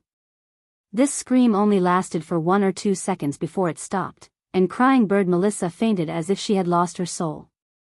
The third one, done. Crying Bird Melissa's scream filled with fear made Moonlight Shekala involuntarily look back, and then she was grabbed by the neck by Rog. Before she could use the Moonlight Gem's ability, Rog cast the same illusion on her. The only difference was that the bugs in the illusion were replaced by cockroaches, colorful cockroaches that were covered with abscesses. Ah! Another ear-piercing scream filled with fear, and another fainted. The fourth one, done. From the time Rog sent Luke Cage flying until Moonlight Shekala fainted, only less than 10 seconds had passed. Luke Cage, who was the first to be attacked, endured the pain and stood up again. Ghost John Morley lay on the ground moaning in pain, as if he was heavily injured by Rog's kick. Currently, apart from Rog himself, only Red Tank, who was blessed by Cederac, was still alive and kicking. Don't say that I didn't give you a chance, I'll allow you to run 40 meters first to accumulate potential. Chapter 188. The Red Tank is the strongest of the 5. Not to mention the power given by the evil god Cederac, his extraordinary size is enough to prove this point. Height 287 centimeters, weight 862 kilograms. This is the data recorded in the information provided by Ross. Coupled with an almost indestructible body and inexhaustible strength, the Red Tank could definitely wrestle with Hulk. The reason why Ross recruited the Red Tank into the Thunder Agents is probably because of this. The Red Tank against Hulk, the Ghost against Iron Man, Luke Cage against Rogers, Crying Bird and Moonstone against Black Widow and Hawkeye. Logue, on the other hand, was up against Thor. The Red Tank with a huge semicircular helmet doesn't know what Rog is thinking. But since Rog took the initiative to propose, he certainly won't refuse. Dong dong dong dong, the gigantic Red Tank began to move, running towards Logue step by step. At first, his speed wasn't very fast. But after running for a while, his speed became faster and faster, and the potential energy accumulated in his body became more and more. Although the Red Tank has the power given by the evil god Cederac, his attack method is simple to the point of being extremely violent. Collision. Destroy everything in front of him with an irresistible collision. The collision is unparalleled, the collision is irresistible, the collision is destructive. Looking at the Red Tank running toward him like an ancient beast, Rog didn't stay idle and directly used ninjutsu. Would release, would human jutsu. When the Red Tank was only 10 meters away from Rog, a wooden Arhat twice the height of the Red Tank jumped out of the ground and directly rushed toward the Red Tank. Arhat's attack is not weak, but the weight of Arhat can't be said to be not heavy. Even so, when the wooden Arhat rushed in front of the Red Tank, the larger wooden Arhat was directly knocked out. Boom! The wooden Arhat, which was 6 to 7 meters tall, was sent flying like a baseball. It smashed through the wall of the training room and flew to the square outside the training room, creating a large crater in the ground of the square. This kind of impact was pretty good. Rog sighed in his heart. The distance of 10 meters was closed in an instant. When Red Tank arrived in front of Rog like a train at full speed, a huge fist about the size of Red Tank's body struck out from the ground. Boom! This huge fist hit the Red Tank without any suspense, sending the Red Tank flying into the air like a hot knife through butter. Just as Red Tank was sent flying by the fist from the ground, Wooden Arhat, who was sent flying by him, once again appeared in front of him. Wooden Arhat clenched his fists and used all the strength in his body to fiercely hit the Red Tank's head. Boom! The moment Wooden Arhat hit, Red Tank in the air flew to the ground like a falling meteor, creating a large crater with a diameter of nearly 1 meter on the ground. The huge wooden fist from the ground and Wooden Arhat completed a tacit joint attack. The initiative of the battle returned to Rog's hands. After Wooden Arhat landed, he didn't immediately chase after Red Tank lying in the crater. Instead, he ran to the front of the huge wooden fist and pressed his hands directly on the fingers of the wooden fist. Under Rog's control, Wooden Arhat began to merge with the wooden fist, and Wooden Arhat's body shape changed again. In just a second or two, the huge wooden fist disappeared. In its place, there was a Wooden Arhat, who was nearly 8 meters tall and had arms that were a bit too thick. Rog didn't summon a second wooden man. The fist underground was just a fist. With the idea of wasting a shameful thing, he let Wooden Arhat and the wooden fist merge together to form a new Wooden Arhat. Wooden Arhat completed the upgrade, and Red Tank also took the opportunity to climb out of the crater. Although Wooden Arhat and the wooden fist's attacks were powerful, they didn't cause much damage to Red Tank. Except for a little pain when he was hit. Standing up again, the Red Tank saw the Wooden Arhat that had grown taller, and also saw the Wooden Arhat's arms that had obviously been strengthened. Looking up at Wooden Arhat, who was 2 or 3 times his size, Red Tank still didn't plan to change tactics. In other words, the concept of tactics didn't exist in his mind. Whether it was Wooden Arhat or Rog, Red Tank only had one way to deal with it. And that was to charge. Red Tank began to run for the second time, but this time, Rog didn't give him too much time. Red Tank had just run a few steps when Wooden Arhat's fist arrived in front of him. Boom! Wooden Arhat's right fist directly interrupted Red Tank's run. Boom!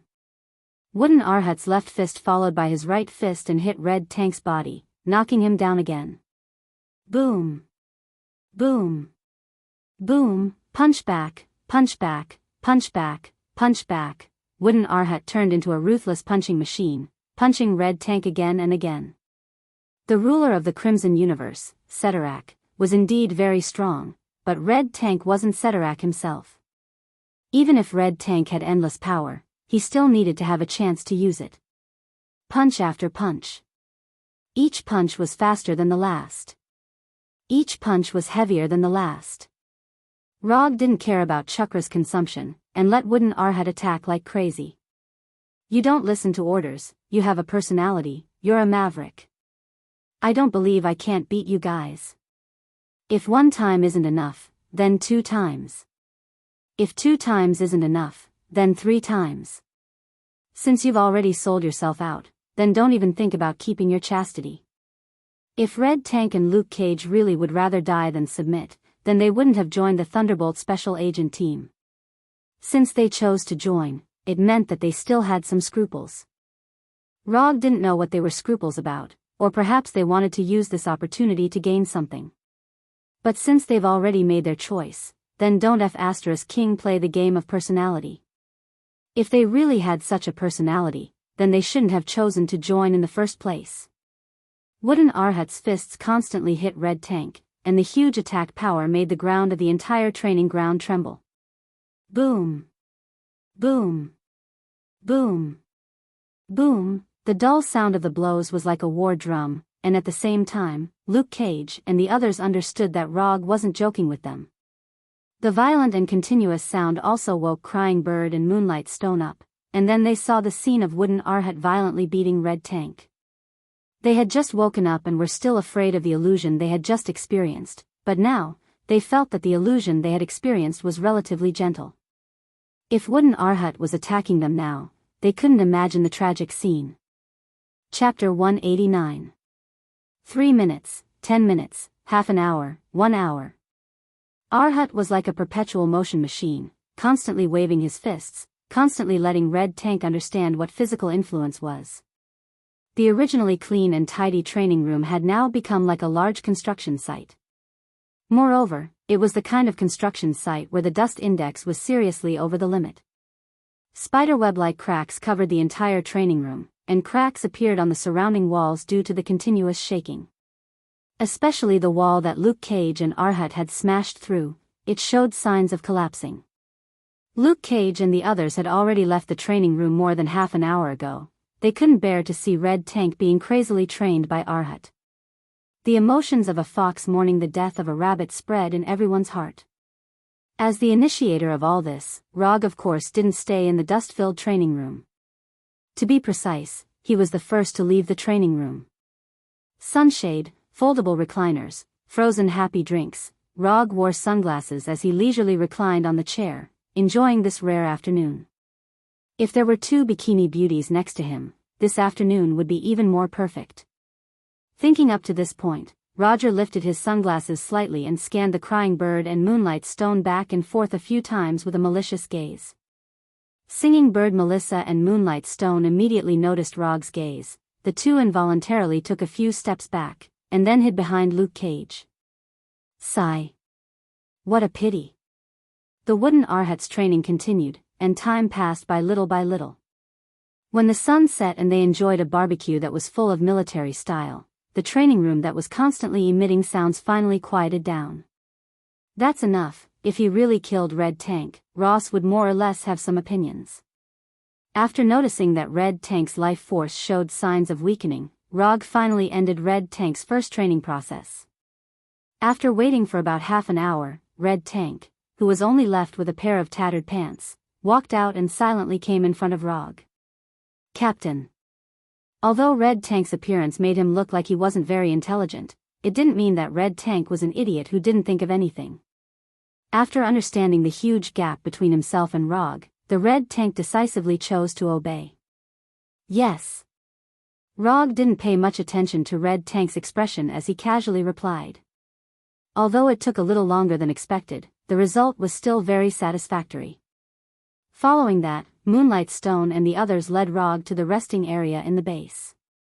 Ask Ross to arrange for someone to redesign your image. You are going to become superheroes in the hearts of the people. Your current appearances are not positive enough.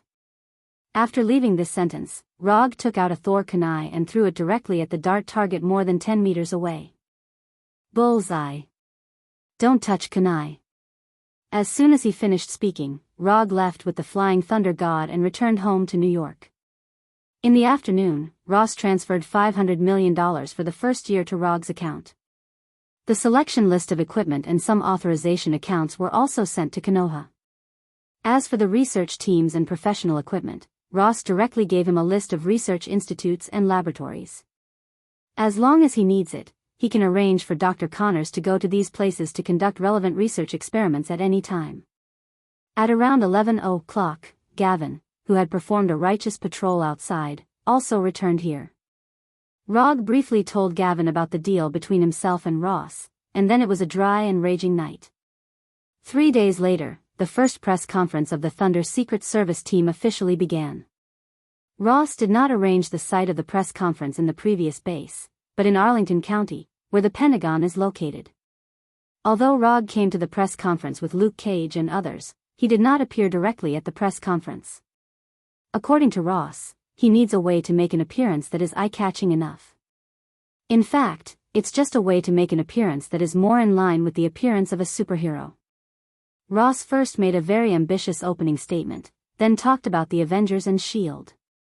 Then, the topic changed and entered the theme of the press conference. Today, on behalf of the U.S. government and the Pentagon, I will officially introduce to you a new team of heroes that can be compared to the Avengers. They are the Thunder Secret Service team. After Ross finished speaking in a high-spirited tone, there was a burst of salute at the press conference. With the sound of the salute, Luke Cage and others came to the podium one by one and waved to the reporters below. After Luke Cage and others appeared one by one, Ross began to introduce the members of the Thunder Secret Service team to everyone. In order to make the Thunder Avengers look more decent, Ross followed Rog's advice and designed a new image for them. When introducing Luke Cage and others, Ross did not hide the fact that they were once criminals.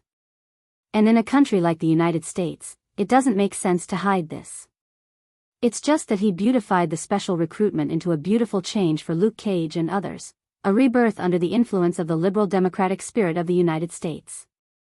It has to be said that since he changed his career to become a politician, Ross has mastered these elements that can ignite the emotions of the people. Former criminals have changed their ways and decided to use their own strength to protect the people. What better way to show the noble sentiments of Luke Cage and others? Sure enough, under Ross's provocative words, the reporters present did not dwell on the fact that Luke Cage and others were once criminals. In order to lead such a team of heroes, we specially invited a superhero that everyone is familiar with to be the captain of the Thunder Secret Service team. Under his leadership, we believe that the Thunder Secret Service team can make a great contribution to world peace, just like the Avengers. He is the masked man. Ross suddenly raised his right hand and pointed to the sky, pointing to Rog, who was standing on the round fan. Rog had been staying hundreds of meters in the air at the press conference, watching Ross's slightly exaggerated performance. Although he didn't like Ross's way of expression, as a ninja with good professional ethics, he knew very well what it meant to take someone's money to solve a problem. "I'll play along with you." Rog jumped lightly and directly left the round fan and flew toward the podium like a meteor. Just as he was about to have a close contact with the ground, he flashed to the podium through the flying Thor kunai on the Moonstone. Chapter 190. Although it was not the kind of superhero landing that Ross had imagined, Rog's approach was perfectly in line with his identity. At this time, Rog was still wearing his iconic three-tomo mask. And he was wearing a white haori. The Akatsuki's robe was not suitable for such an occasion, and wearing the Akatsuki's robe made him look more like a supervillain than a superhero. When he flashed to the podium, the reporters at the scene couldn't help but exclaim. Some thought he would fall directly to the ground, while others were surprised by his appearance. "Good afternoon, everyone." After a simple greeting, Rog controlled the thunder fan in the air to fly in front of him, and then grabbed the fan. The three-hook jade mask and the round fan that could fly were enough to prove the identity of his true self. Masked man. "Sir, do you really want to join the Thunder Secret Service team?" As soon as Rog caught the flying fan, a blonde female reporter in a light gray professional suit stood up and asked the first question. When asking the question, the delicate female reporter hesitated for a few seconds because she didn't know if it was appropriate to call Rog the masked man. But she didn't have a better choice. Because Rog had never revealed his true identity in front of the public, even the title of the masked man was given by the public casually. "Before answering your question, I'll make a simple self-introduction," Rog said calmly. "No way. He's going to announce his identity?" For a while, the reporters present were excited. Although the New York incident had been a long time ago, people's curiosity about who the masked man was had not diminished at all. This could be seen from the website, Who is the Masked Man, set up by Sky. "My name is Rog, and I'm a ninja." After that, Rog took off the three-tomo mask and revealed his true face. Wearing a mask can indeed hide one's identity, but at this time, Rog felt that he didn't have much need to hide his identity. At worst, there would be a group of paparazzi around in the future. When he took off his mask, people realized that Rog was younger and more handsome than they had imagined. As for the fact that he always wore a mask, many people thought that he chose to wear a mask because of his appearance. Many people even thought that it was because of his disfigurement that he didn't dare to show his true face. But at this moment, these reporters finally understood how unreliable those rumors were. Other than his eyes being different from normal people, Rog's appearance perfectly met the standard of a handsome young man. With her looks, it would be a pity if she didn't act in a movie. It would be best if it was a restricted film. Several classic scripts flashed through the mind of the female reporter who asked the question, and the way she looked at Rog became a little strange. "Ninja? Mr. Rog, are you referring to those ninjas in Japan?" Although a lot of images that were not suitable for children had already appeared in her mind, the good professionalism of the female reporter still kept her calm and continued to ask questions. "Although the names are the same, they are not the same profession. I am the kind of ninja who can release ninjutsu, for example, this one." As soon as his voice fell, Rog raised his right hand, and then released a real thunderbolt into the sky. Rumble. A huge thunder suddenly sounded. "Mr. Rog, are you an earthling, or an alien like Thor, or a mutant like Hulk?" The blonde female reporter continued to ask. "I'm an earthling, a pure earthling, and I'm not a mutant like Hulk. Let's put it this way, ninjutsu is a power that can be learned. I learned these ninjutsu in a place called Konoha Hidden Village. Anyway, no one knows what ninjutsu is, and no one can prove this," so Rog said without changing his expression. "A man who can't lie is not a good man.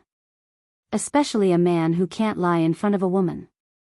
Konoha Hidden Village? Where is that place?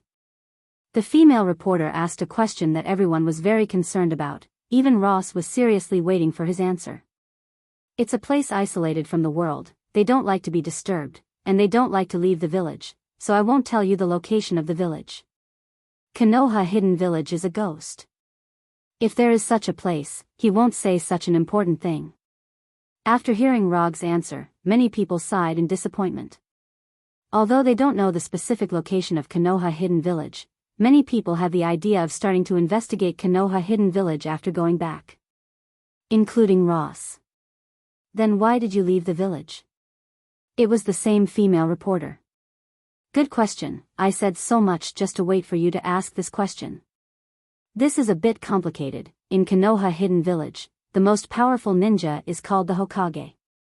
The Hokage is the only person who can choose whether to leave the village or not. And I am the current Hokage of Konoha Hidden Village, the fourth Hokage.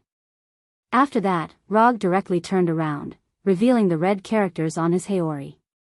Fourth Hokage. Rog didn't intend to continue with the title of the masked man. Instead of worrying about whether he will get some strange title after announcing his identity, it's better to take the initiative to choose one. When he was choosing his title, he hesitated for a moment, wondering which one he should choose. God of Shinobi, Golden Flash, Konoha's White Fang, Sannin, First Hokage, Fourth Hokage.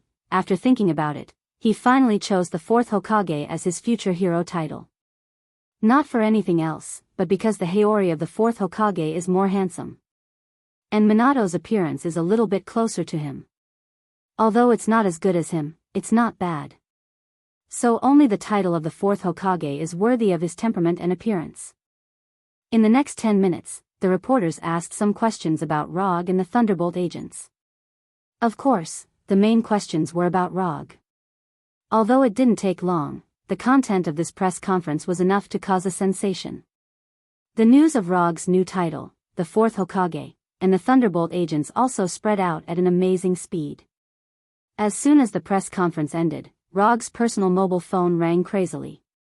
Tawny, Captain America, Natasha, and Banner all called for the first time.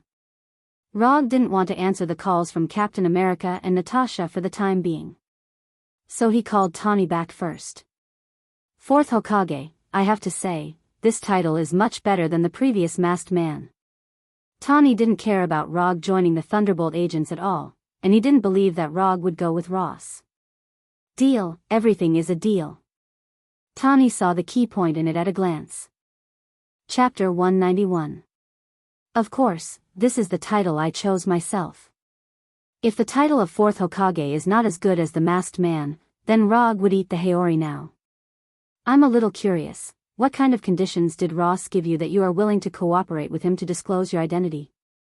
Tawny and Rog have known each other for a long time, and the current Rog made Tawny feel like he was seeing himself in the past. Of course, this does not refer to the ability to invent, but to the style of life. It was my own decision to disclose my identity, and he only bought me to join in name. There is nothing to hide about this, and as the Thunder Task Force officially begins to act, Tawny will be able to guess this sooner or later. What's the price? Tawny continued to ask. $500 million a year, plus equipment of the same value, and some additional rights. That's all, it's not a lot. Rog directly said Ross's price. That's $1 billion a year, your endorsement fee is high enough. Even the billionaire Tawny was a little shocked after hearing this price. Even for him, $1 billion a year is not a trivial matter. This is barely a medium amount. The military is still very rich, you should know this best. Stark Industries originally made its fortune as a military enterprise. It can even be said that the Pentagon contributed a lot to Tawny's current net worth. And compared with Stark Industries, Rog feels that his endorsement fee is more reasonable. That's also true, they can't fight, but they have a lot of money. Tawny also took advantage of this opportunity. By the way, let me remind you, be careful of Ross, he is not a good person, don't be sold by him without knowing. At the end of the phone call, Tawny specifically reminded Rog, which is also a kind concern from a friend. I will pay attention, and if he wants to sell me, it depends on whether he has the ability to do so. After ending the call with Tawny, Rog also called Dr. Banner back. What Banner wanted to say was similar to Tawny's. Basically, the new title was not bad, and they must be careful of Ross. After calling Tawny and Banner back, Rog put away his phone. Although there were several missed calls from Rogers and Black Widow Natasha, he had no intention of calling them back. As long as S.H.I.E.L.D. is still there, they are destined to be competitors. Unless S.H.I.E.L.D. falls, or the two of them withdraw from S.H.I.E.L.D., Rog has no plans to contact his opponents. The commotion caused by the press conference was far beyond Ross's expectations. It also made him feel that inviting Rog to join them was a wise decision. Although it was only in name, the people wouldn't care if you joined in name or not. At the cost of $1 billion a year, Roger was tied to the Thunder Agent's war chariot. No matter how one looked at it, it was a very good deal. Rog was satisfied, Ross was satisfied, and the people were satisfied. Except for Hydra, everyone else was quite satisfied after hearing the news. That night, several senior executives of Hydra held an overnight meeting at a secret base. Rog didn't care too much about Hydra's reaction. When his identity was officially made public, it was more difficult for Hydra to do anything to him. At least that's what it looks like on the surface.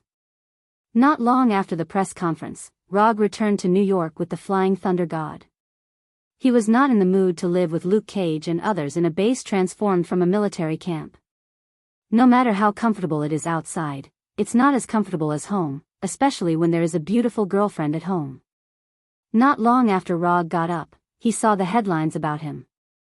He had to sigh at the amazing efficiency of the American media. Less than 24 hours after his identity was made public, all the things he did before that were not particularly secret were dug up by the media. His identity as a private detective suddenly appeared in New York 3 years ago, and even the fact that he was almost taken away by the police was dug up by these media. Of course, he established Konoha's private military company. For this reason, Erica also specifically contacted him and asked him how to deal with the dozens of reporters at the door of the company. I'll let the shadow clone take you away. Don't go back to the company for the time being. Especially Frank and the other two, let them pay attention to hiding their whereabouts. I don't want the news of monsters in captivity to appear. After the call, Rog arranged for a shadow clone to return to the company. These media are just a little crazy now, and it will be fine in a few days. And in a place like New York, there is never a shortage of big news. No one knows New York better than me. A ninja who has lived in New York for several years said with great certainty. After dealing with the team's affairs, Flying Thunder God came to the Thunder Agent's headquarters base in Washington. It was still the same. This headquarters base was originally a military base, but it had been renovated. In the conference room of Thunder headquarters. The Thunderbolt Secret Service has already spread the word, but you still lack actual results. Therefore, we chose 3 missions as the first operation of the Thunder Secret Service team.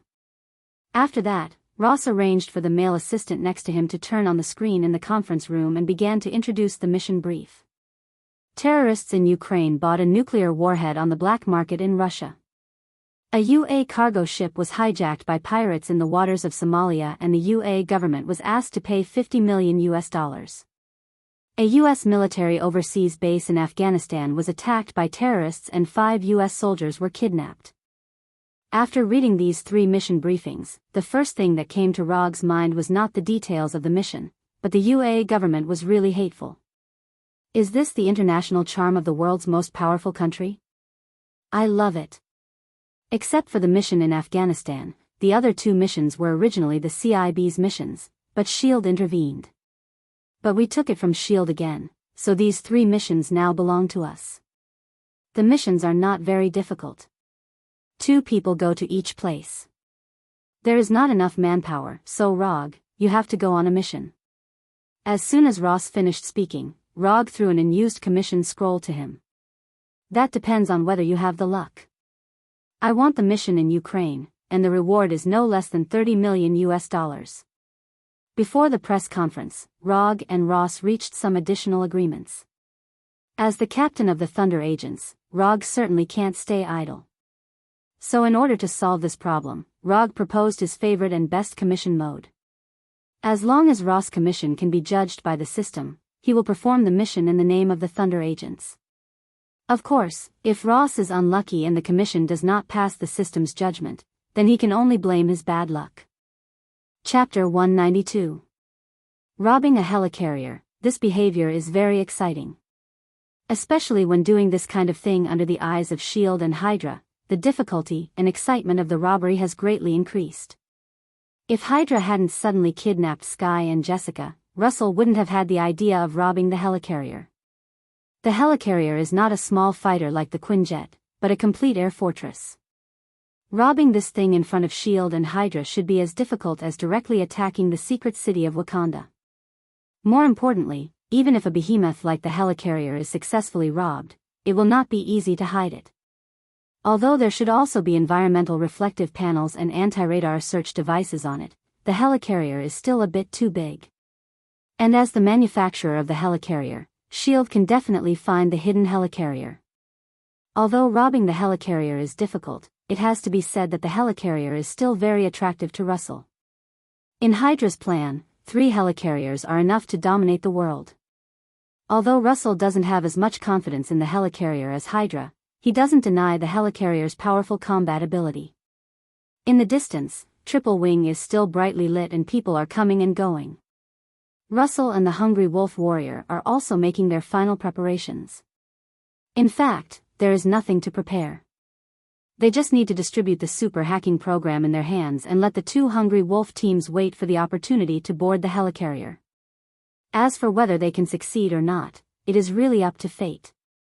Although Russell is quite confident in the Hungry Wolf Warrior, he is not arrogant enough to think that the Hungry Wolf Warrior can look down on all of S.H.I.E.L.D. and Hydra's warriors.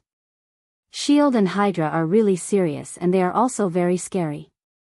Time passed little by little, and when the first light appeared on the horizon, Russell and the Hungry Wolf Warrior quietly left the roof where they had stayed for most of the night and began to head to the Triple Wing headquarters. The information provided by Jasper was that the Insight plan would be implemented in 24 hours. According to the time calculation, Russell and the others now have at least 5 or 6 hours of rest. But Russell didn't have much hope for S.H.I.E.L.D. and Hydra's concept of time, especially when he carefully observed the Insight hangar below the Triple Wing headquarters with Supervision's telescopic vision and clairvoyance. He decided to launch an action in advance. The 3 helicarriers in the hangar had already made their final preparations before liftoff. Russell even saw the Motherf Asterisk Kerr Nick Fury and the Black Widow Natasha in the hangar. Their expressions didn't look normal. Nick Fury frowned deeply, and Black Widow Natasha, who was standing beside him, also had a distressed expression. Not only that, but there were also obvious bruises on Black Widow Natasha's delicate face. Russell clearly remembered that Natasha's face didn't have any scars apart from her beauty yesterday. The Black Widow Natasha was injured, and there didn't seem to be anything special. After all, she was a special agent. It was normal for her to get injured during a mission. But the problem, she was injured Wolf Warrior. Combined with Dr. Zola's request, Russell made a rough judgment. Because of the death of Pearson Rum, Hydra hidden in S.H.I.E.L.D. was partially exposed, but not completely exposed, which is why Project Insight was not completely terminated. Nick Fury estimated that the exposed Hydra was handed over to Black Widow Natasha and Captain America Steve Rogers to deal with, so Natasha was injured at this time. As for why Dr. Zola only asked him to kill Nick Fury and Captain America, it should be because he felt that Captain America had a greater impact on the plan, so he made such a request. Of course, only Dr. Zola himself would know if that was what he thought.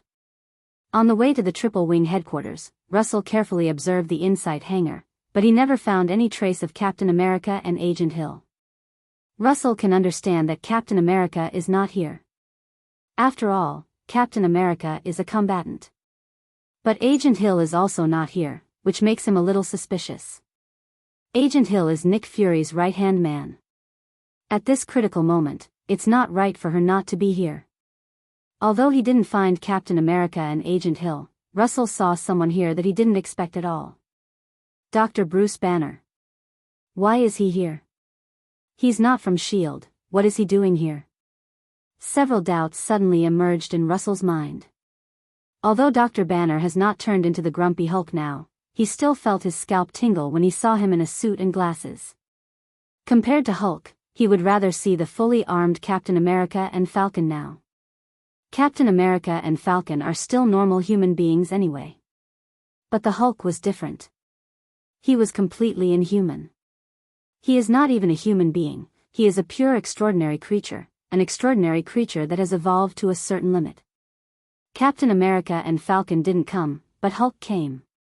Luo Su suddenly felt that he had used up all his luck in yesterday's lottery draw. Like Russell, when Dr. Bruce Banner came to the hangar and saw the three extremely oppressive helicarriers, a look of shock appeared on his face.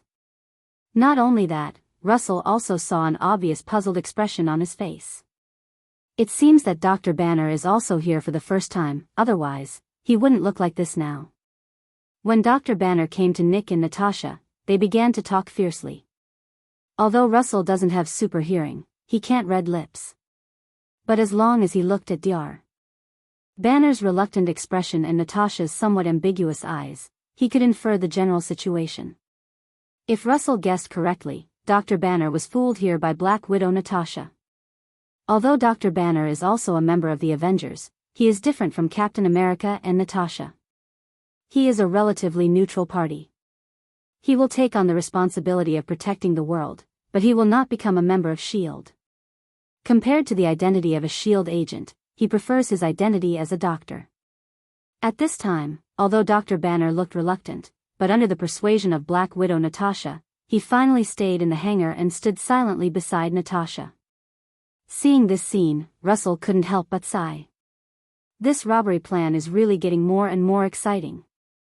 Chapter 193. This kind of mission, which requires disguise and intelligence gathering, is actually more suitable for CIB and S.H.I.E.L.D. agents. But in order to give Thunder agents more opportunities to perform, Ross will not care about this kind of thing. For Ross and the military bigwigs behind him, as long as this mission is completed by Thunder agents, then they have sufficient reason to further apply to the White House and take back the rights that originally belonged to them little by little. It is not impossible to go further. After all, S.H.I.E.L.D.'s example is in front of them. Although Rog and Kara were disguised to a certain extent, the taxi driver still looked at them from time to time when they took a taxi to the hotel where Captain Jack was staying. This is not because the image of the two of them is too outstanding, but because the two of them are a little too unfamiliar now. The taxi driver can see at a glance that they are not locals, but if the two of them are tourists, they are completely different from tourists. As a veteran taxi driver in Kiev for more than 10 or 20 years, the man, who is over 40 years old, immediately thought of something. "Are you Interpol?" The driver asked in broken English, with a look on his face that said he had understood everything. "No, we are terrorists." Rog didn't want to answer the driver's question, but after noticing the driver's uncontrollable excitement, he opened his mouth and gave an unexpected answer. Sure enough, after hearing Rog's answer, the driver's face suddenly turned black. "You are really joking, ha ha ha," the driver laughed to hide his nervousness at this time. "You think I'm joking?" Rog said in a gloomy tone with a straight face. The driver began to panic, and he began to regret why he spoke. If it were anyone else, the taxi driver would think that the other party was joking at most.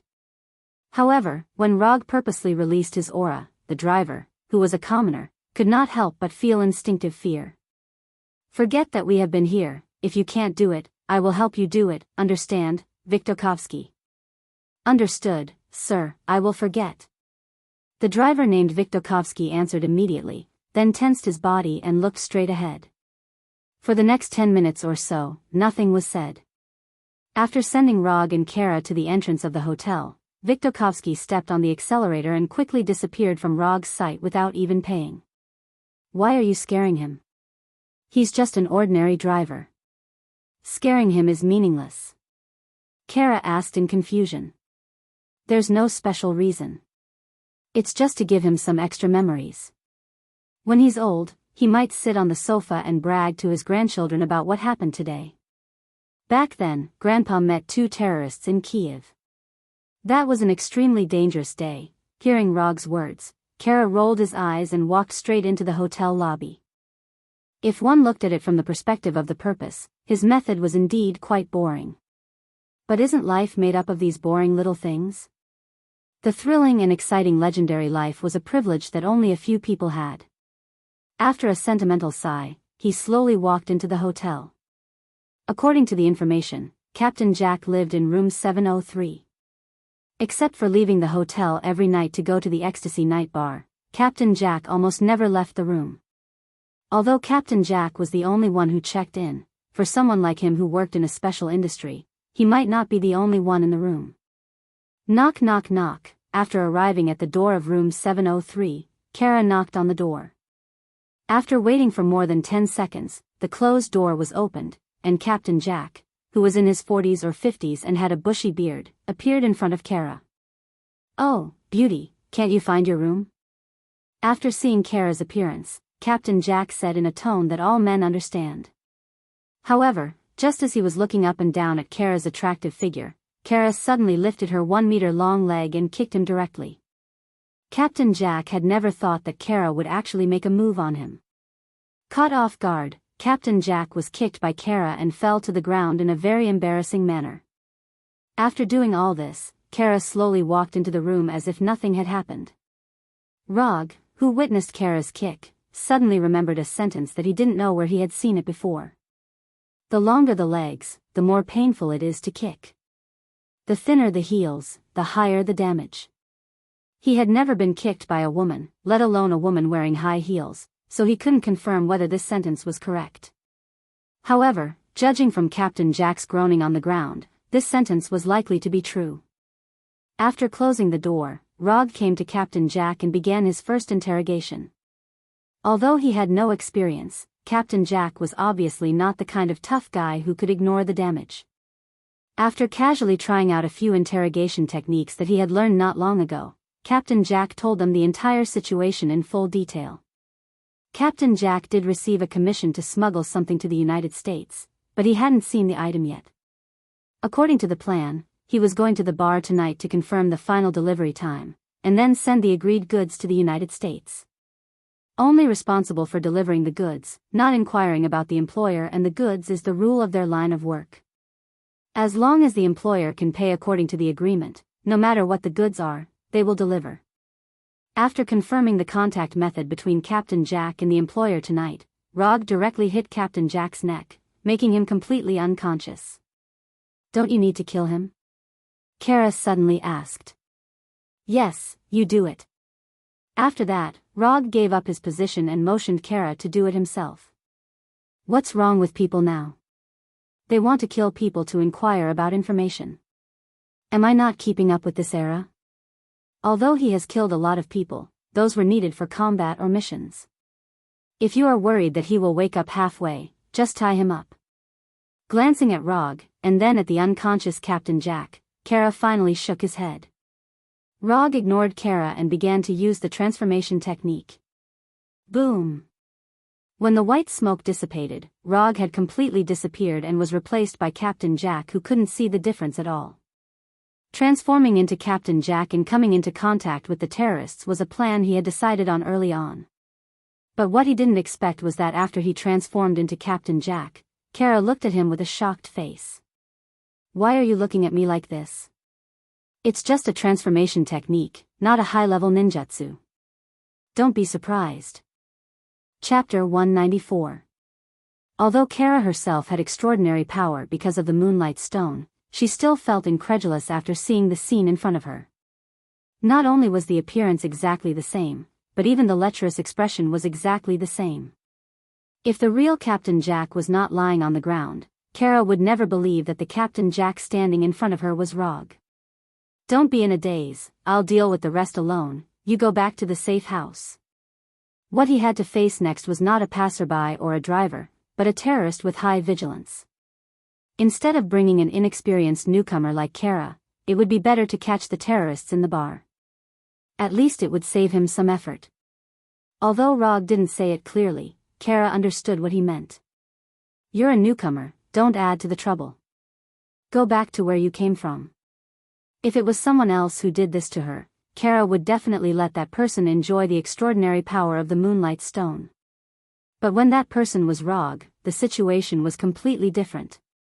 Kara would rather fight with the red tank than face the feeling of disgusting bugs crawling all over her body again. Thinking of this, Kara couldn't help but tremble slightly, as if there were bugs crawling on her body at this time. Okay, then I'll go back first. Without any hesitation or dissatisfaction, Kara turned around and left decisively. When night fell, Rog, who had transformed into Captain Jack, left the hotel and took a taxi to the Ecstasy Night Bar. Before leaving the hotel, he enjoyed the highest standard dinner that the hotel could provide. As for the bill, of course, Captain Jack paid for it. Isn't it reasonable for Captain Jack to pay for what he eats? Rog thought that the bar that could be chosen by Captain Jack and the terrorists wouldn't be too bad. But when he came to the bar, he felt that he had overestimated Jack and the others. It seems that the smuggling and terrorist industries haven't made much money in the past few years. After lamenting in his heart, Roger walked into the bar that was not modern at all. Because it was still early, there weren't many guests in the bar. But with the environment of the bar, even during the night peak, it was estimated that there wouldn't be many guests. Soon, Roger saw the rumored middleman. He walked to the bar counter where the middleman was. 2 glasses of vodka, no ice. 1 for Russia and 1 for America. This secret code was really stupid. Rog said in Captain Jack's usual manner of speaking. As soon as he finished speaking, the middle-aged man next to him turned to look at him. The bartender was not the terrorist's contact. The customer next to the bartender was. No energy reaction, ordinary person, 0 threat level. When he turned to observe the man, Rog quickly judged the man's strength. However, before the man could answer, a voice suddenly came from behind him. Old Jack, can that little boat of yours still cross the Atlantic Ocean? Don't be blown over by the storm. Who was this guy? Looking in the direction of the voice, he saw a tall man dressed like a Viking. What's wrong? You don't recognize me? Or was your brain eaten by a shark? The man who suddenly appeared mocked loudly. As long as the brain hasn't crashed, anyone can see that he was deliberately looking for trouble. Get out of here. Rog didn't know what the relationship between Captain Jack and this man was, so he could only choose to use an answer that was suitable for any relationship. Oh, I see, old Jack, you are talking about business. After that, the man came in front of the terrorist contact and patted him on the shoulder. He said without hiding anything, young man, if you want to do business, you can come to me. I'm much more reliable than old Jack. Can't let this guy continue. Rog intends to use the hypnosis ability of Sharingan to solve this guy who came out of nowhere. However, just as he was about to make a move, the man said something that completely exceeded his expectations. He is not old Jack, he is a spy for the Americans. As soon as the man who deliberately dressed like a pirate finished speaking, the terrorist's face suddenly changed, and he pulled out the pistol from his waist without thinking. Damn it! Rog cursed in his heart. At this time, the situation no longer allows him to continue to disguise, and there is no need to disguise. As soon as the terrorist's contact pulled out the pistol, Rog came in front of him lightning and grabbed his right hand holding the gun. Gotcha! With a little force, the contact's right hand was easily broken by Rog like a toothpick. After quickly solving the contact, he set his eyes on the pirate-like man. Who are you? The only person who knows that he disguised as Captain Jack is Gecko Ishikawa. At most, there are several logistics personnel in the safe house. Other than that, it is impossible for anyone to know that Captain Jack is his disguise. Of course, the man can't answer Rog's question. When Roger asked him, he pulled out a military knife that was almost 30 centimeters long from his back belt. Playing with a knife in front of me? Rog smiled helplessly when he saw the man's eagerness after he pulled out his military knife. Less than 10 seconds, to be precise, 3 seconds. The knife in the man's hand was in his hand. After casually waving the knife in his hand, Rog asked again, last chance, who are you? The result was no different from the previous one, the man still didn't intend to answer the question. For the man's choice, Rog felt a trace of regret. Then, he returned the military knife to the man. However, the man didn't catch the knife in a different way from ordinary people. He used his forehead to catch the saber that was flying towards him at lightning speed. Thump. The sound of falling to the ground sounded. Rog ignored the man who came out of nowhere, directly grabbed the contact whose right hand was broken, and took him out of the bar. On a rooftop near the bar. Why? Why did you do this to me? Rog said helplessly, his face full of disappointment. The contact looked at the annoyed Rog with a confused face, completely unable to guess what he was going to do. I planned to be a proper ninja, collect intelligence, sneak in, eliminate the target, and complete the mission. Why can't you let me complete all the procedures? As soon as his voice faded, Rog's eyes fell on the contact. I'm in a bad mood now, so I sincerely remind you, don't have any thoughts you shouldn't have. Otherwise, I'll chop you up. After that, he took out the bone knife that he took from the roadside restaurant. Chapter 195. Chop you up. Glancing at the oily bone knife in Rog's hand, the terrorist couldn't help but swallow his saliva. Compared to Rog's threat, what surprised the terrorist was Rog's identity. After arriving at the roof, Rog lifted the effect of the transformation technique and changed back to his original appearance. When he changed back to his original appearance, the terrorist recognized his identity. Fourth Hokage. He is the captain of the Thunder Agents, Fourth Hokage. Oh, you don't have to threaten me, you don't dare to chop me up. The world-famous superhero Fourth Hokage can't chop me up, unless you don't want the reputation of a superhero anymore. Do it, lackeys of the US government, you don't deserve to be called a hero. Do it. After recognizing Rog's identity, the terrorist not only did not have any fear, but he began to clamor. It has to be said that this terrorist's imagination is quite good to be able to think of so many things in such a short time. But there is one thing he didn't think of, that is, Rog is not an ordinary superhero. In other words, Rog never thought of himself as a superhero. Compared to the hardships of being a superhero, he wanted to be a carefree anti-hero. When he is happy, he will save the world. When he is not happy, the world will do whatever it wants. Since you asked for it, then I will satisfy you. After saying that, Rog came to the front of the terrorist lying on the ground and squatted down with a calm face. Judging from your action of pulling out the gun, your habitual hand is right hand. So, let's start with the left hand. As soon as his voice fell, Rog raised the bone knife in his hand and chopped at the terrorist's left hand without hesitation. Dang! The bone-chopping knife's blade hit the ground hard, making a dull sound. When the bone knife was raised, the terrorist's left wrist rolled a few times on the ground. Ah! The terrorist never thought that Rog would really dare to do it, and he was so determined and calm. Shoo! This is just the beginning. The main event is coming up. Do your best. Rog raised his left index finger to his lips and shushed her.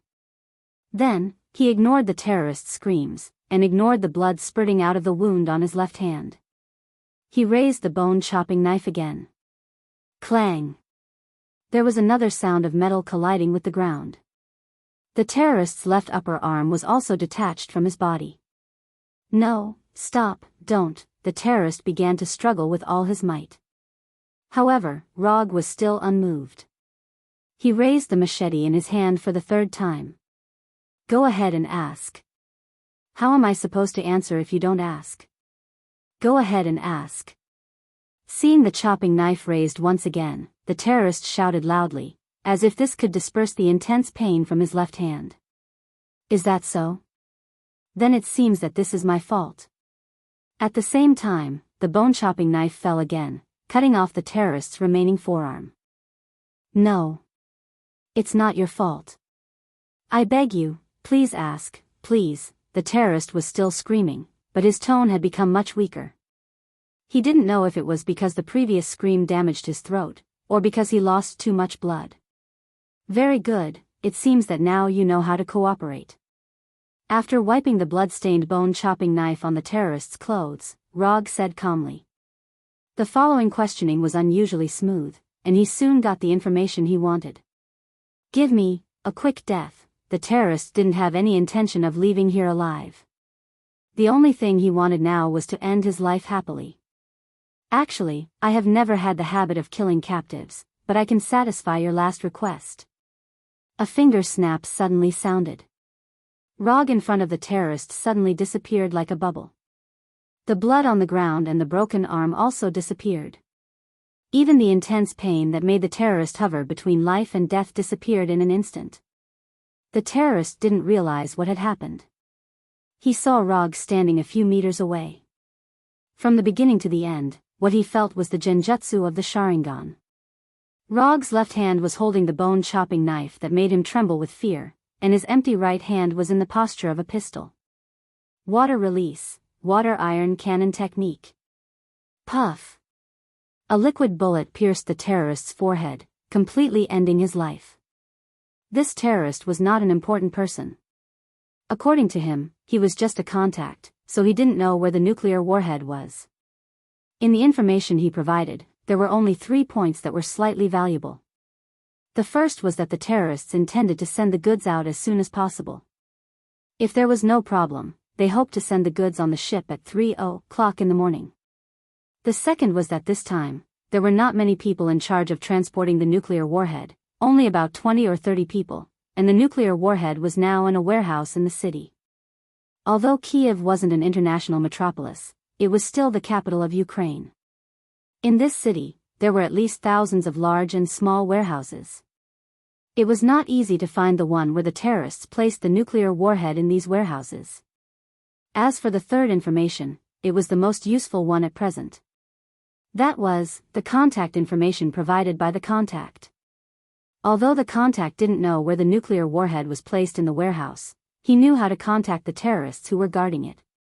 According to the original plan, after confirming the final time with Captain Jack, he would contact the terrorists and inform them of the final result. Although there were some accidents, the terrorists may not know what happened in the bar now. As long as he could use the identity of the contact to lure the terrorists out, or directly locate their location when contacting them, then everything would become simple again. Of course, the premise of all this was based on the premise that the terrorists didn't know what happened in the bar. After throwing away the bone-chopping knife in his hand, Rog teleported back to the safe house with the Flying Thunder God and roughly explained the current situation to Kara and others. When the logistics technicians in the safe house were ready, Rog asked a technician who could speak Ukrainian to make a call. Although the voice of the technician was not the same as the contact, there was no other way. Rog could transform into the appearance of the contact, but the problem was that he didn't speak Ukrainian. The contact could speak English because the person he wanted to contact was the UA Captain Jack, which may be the reason why he was chosen as the contact. More than 20 seconds later, the phone was still not connected. Chapter 196. Just when everyone thought that no one would answer the phone, the call was suddenly connected. At #%#yen there was an authentic Ukrainian voice on the phone. But except for the technician who made the call, no one present understood the meaning of this sentence. The technician quickly replied and communicated with the terrorist on the other end of the phone. Although they couldn't understand their conversation, judging from the current situation, the terrorist guarding the nuclear warhead didn't know what happened in the bar. When the Ukrainian technician communicated with the terrorist, the remaining technicians quickly began to track and locate the phone. Although these technicians are not professional agents from the CIB and SHIELD, it is not difficult for them to track the location of a phone call. The terrorist on the other end of the phone didn't realize anything, and the technician on the safe house side had already completed the location. The signal came from a warehouse on the outskirts of Kiev. Mr. Rog, I told them the time and place of receiving the goods tonight according to your request, and they will arrive at the port on time with the goods. After the call ended, the technician in charge of the call reported to Rog. Rog didn't have any military rank, but his identity as the captain of the Thunder agents made him the highest-ranking person on the scene. Thank you for your hard work. But they won't have a chance to arrive at the port on time. It was only 8:00 in the evening, more than 6 hours away from the agreed 3:00 in the morning. Rog didn't intend to waste time here, so he planned to go directly to the warehouse located and solve all the problems at once. Put on your battle suit, we should go. It was also time to end this agent game. After hearing Rog's words, Moonlight Skala didn't hesitate and immediately went to the room and changed back to the white uniform that fully highlighted her graceful figure. Finally, the fight was about to start, and Skala's expression gradually became excited. More than 20 minutes later, Rog and Skala arrived near the warehouse on the outskirts. After arriving near the warehouse, Rog didn't launch an attack immediately, but used chakra to perceive the situation of the warehouse. 34 ordinary humans didn't have any abnormal energy response. He couldn't sense whether the nuclear warhead was inside. He could only sense life energy and energy intensity, and radioactive materials such as nuclear materials were not in his sensing range. Unless the nuclear warhead exploded, he would not be able to sense the location of the explosion. But at that time, it didn't matter whether he could sense it or not. There aren't many enemies inside, and their weapons are just some conventional gunpowder weapons, so it's not very difficult to deal with them. According to Ross's request, I need you to grow up as soon as possible so that you can become superheroes who can take charge of things on your own. So, you'll be in charge of the main attack, and I'll be in charge of covering you. Unless you really can't handle it, or if your life is in danger, I will only help. Do you understand? This was something that Rog and Ross had agreed upon a long time ago. While he was the captain of the Thunderbolt's Secret Service team, he had to do his best to help the other members grow. Of course, this so-called growth was not for him to teach the other members how to fight, but for them to gain more combat experience. Simply put, he was the last line of insurance for the Thunderbolt's Secret Service team. If Moonlight, Skala, and the other team members could solve the quest by themselves, then he could do nothing. But if they couldn't solve it, or if their lives were in danger, he would be responsible for dealing with the aftermath. Of course, this was only limited to when he was participating in a mission. Understood. Skala had no objection to Rog's arrangement. And she didn't think that the terrorists in the warehouse could pose any threat to her.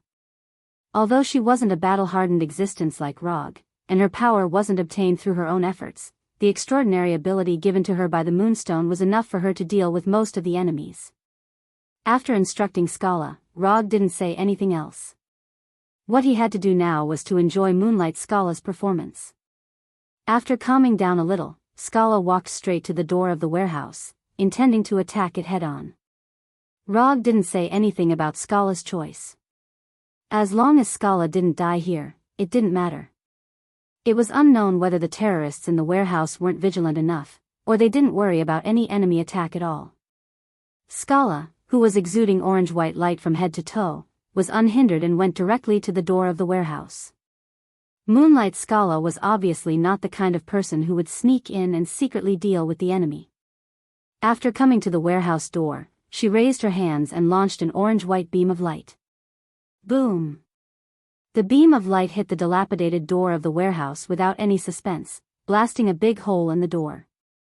The huge sound resounded throughout the warehouse in an instant, and the terrorists in the warehouse understood the situation at this time even if they were slow to react. There are enemies attacking. It didn't take long for fierce gunshots to ring out in the warehouse. After entering the warehouse, Skala, who was exuding orange-white light, flew into the air and constantly fired energy beams from her hands, attacking all the terrorists who appeared in front of her like an energy turret.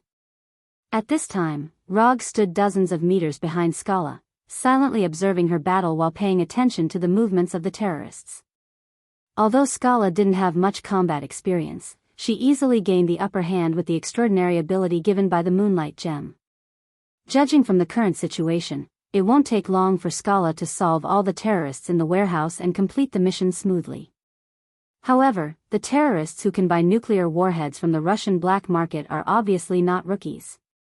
They may not have any extraordinary abilities, nor do they have high-tech weapons like Hydra or S.H.I.E.L.D. But they have as many conventional gunpowder weapons as they want. After finding that ordinary bullets couldn't penetrate the energy shield around Skala's body, these terrorists didn't hesitate and directly moved out their heavy weapons. Anti-material sniper rifles, rocket launchers, Gatling guns. Rog even saw that the Javelin anti-tank missile developed by the United States on them. These terrorists were well armed. Even ordinary U.S. soldiers might not be as well armed as them. When the terrorists took out their heavy weapons, Scala completely gained the upper hand in the battle and the situation began to change. Boom! Boom! Boom! Boom! Rockets and missiles continued to explode around Scala, and the shock waves and airwaves caused by the explosions made Scala, who was flying in the air, float around like a kite with a broken string. Chapter 197. Still not enough experience. If Kara had been a little more cautious, instead of relying on her extraordinary ability to go on a rampage, she would definitely not have been used as a target by the terrorists. The bullets from the Gatling gun hit Kara's energy shield like a storm, creating ripples on the energy shield. What's worse, because of the suppression of the Gatling gun, Kara couldn't care about other attacks. Rockets and anti-tank missiles exploded one after another in front of her. If it weren't for the moonlight gem, Kara would have been blown to pieces. Rog thought that he could easily watch the battle as a spectator, and then smoothly end the mission. But Carla's performance directly shattered his beautiful dream. He really didn't want to do it. Although he thought so, he still summoned his new Haori, the Yondaime Hokage's white Haori. Along with the Haori, dozens of flying Thor kunai were summoned. Although there were only 9 flying Thor kunai enchanted by Odin, but for a ninja who regarded flying Thor as a talent, how could he not have flying Thor kunai? In his summon scroll, there were a total of 300 flying Thor kunai. Don't ask why he saved so many. If you ask, it's because he has too much money. After putting on the Haori, Rog began to use his ninjutsu. Wood release, wooden spindle wall. In the blink of an eye, a semicircular wall made of wood appeared in front of Kara, completely enveloping her. Lightning body flicker. What followed after the wooden spindle wall wasn't flying Thor, but lightning body flicker. Rog's figure disappeared in an instant, and a weak electric current that had yet to dissipate appeared where he had been standing. Leave the rest to me. As soon as his voice fell, Rog picked up Kara, who was half kneeling on the ground, and once again used lightning body flicker. The next second, he carried Kara to a corner of the warehouse, and then directly put Kara down. It felt good. After putting Kara down, he disappeared again. Until now, the terrorists did not know that Kara was no longer behind the wooden spindle wall. Bullets and missiles continued to bombard the wooden walls, and dazzling explosions continued to rise. Although the sudden appearance of the wooden spindle wall surprised these terrorists, they did not associate the wooden spindle wall with Rog. It was common knowledge that his superpower was the ability to control lightning. Rog had no intention of correcting these terrorists' thoughts. While they were crazily attacking the wooden spindle wall, he had the shadow doppelganger throw the dozens of Thor kunai that he had summoned to every corner of the warehouse. After the shadow doppelganger was done, he walked into the terrorists' line of sight. Seeing Rog walking out from the shadows, these terrorists first revealed a trace of doubt, then their complexions suddenly changed, and they immediately turned the muzzle. When they first saw Kara, they felt that Kara was very similar to the superhero Moonlight Stone from the Thunder Secret Service. It's just that Kara did not show superpowers at the press conference, so even if she was wearing the same battle suit, they did not immediately confirm Kara's identity. However, when Rog came out in a white Haori, they finally confirmed this guess. Thunder Secret Service's Moonlight Stone Kara, and the 4th Hokage Rog. These terrorists didn't take Kara, a new superhero, too seriously. In their view, Moonlight Stone Kara was nothing more than an idol promoted by the UA government, a trick used to fool the people. Kara, who had no record, of course, could not be taken seriously by them. However, Log was different. He was a ferocious man with actual battle records. When anyone mentioned him, they would involuntarily think of the scenes of him killing the alien soldiers in New York. A person's name, a tree's shadow. No matter how arrogant these terrorists were, they would not think that they would be a match for Rog, who could cut down aliens like vegetables. For a while, all the muzzles and cannons were aimed at him. Looking at these terrorists who seemed to be facing a great enemy, Roger suddenly sighed. He didn't know when he would be able to get the same treatment as Minato. If I encounter a golden flash, I can give up the mission without any punishment. I have to continue to work hard. And Rog hoped that his future treatment would be a little higher than Minato's. Minato's treatment was only limited to the ninja world, and he hoped that his treatment would be universal. But this kind of thing can only be thought in his mind for the time being. He has not received this kind of treatment on Earth, let alone the whole universe. Although this goal is a bit far away, it is also a direction worth working towards. When the terrorists aimed all their muzzles at Rog, Kara, who was placed in the corner of the warehouse by Rog, also sneaked out. She wanted to see how Rog would deal with these terrorists. Rog is strong, she knows this, but she wants to know how strong Rog is. Kara, who personally experienced the bombardment of modern gunpowder weapons, wanted to see how big the gap between herself and Rog is. Cheer up. The opposite is the Yondaime Hokage. As long as we kill him, the entire United States government will be afraid of us. He is only one person, don't be afraid. These terrorists shouted loudly one after another in Ukrainian. Rog couldn't understand what they were saying, but this didn't affect what he was going to do next. They saw him suddenly take out a flying Thor kunai and play with it in his right hand. Just when everyone thought that he was going to use the flying Thor kunai to launch an attack, he suddenly threw the kunai up. Da-da-da-da-da, at the moment when he threw the kunai, the terrorists who were already prepared didn't hesitate and immediately pulled the trigger. However, their attack was destined to have no effect. The moment the flying Thor kunai left his hand, Rog disappeared with the flying thunder god. The bullets and missiles flew directly over his original position, hitting the wall behind him, the ground, and the container. These gunshots almost stopped abruptly, and a sudden strange silence quickly enveloped the entire warehouse. At the same time when the gunshots stopped, Rog's figure reappeared in the original position, and his right hand easily caught the flying Thor kunai that had not yet fallen to the ground. Done, done. When he put away the flying Thor kunai in his hand, there was a burst of falling sounds in other parts of the warehouse. It's over. Kara thought that she would be able to see a wonderful battle, but the reality was completely different from what she had imagined. The only thing she saw was that Rog suddenly disappeared, and then suddenly reappeared, and then there was no more. How is this possible? What did he do? Is he really human? Chapter 198. Inform the military to deal with the aftermath, I'll go back first. Rog ignored Kara, who was in a state of shock and confusion, and directly ordered. Taking care of more than 20 ordinary terrorists in one go was nothing to be surprised about. Minato can kill 50 rock shinobis at once with the same flying Thor. Compared with the rock shinobis, the terrorists don't seem to be on the same level. Not to mention that the number of enemies is only about half of Minato's. Before the flying thunder god left the warehouse, Rog didn't forget to let the shadow clone recover the Thor that was thrown out. Until Rog's figure completely disappeared, Kara still couldn't believe the scene in front of him. So many terrorists, how could they die so easily? Even if there were more than 20 chickens, they wouldn't die so easily. Rog didn't pay attention to what happened next in the warehouse, but the day after he returned to New York, he saw Ross once again hold a press conference.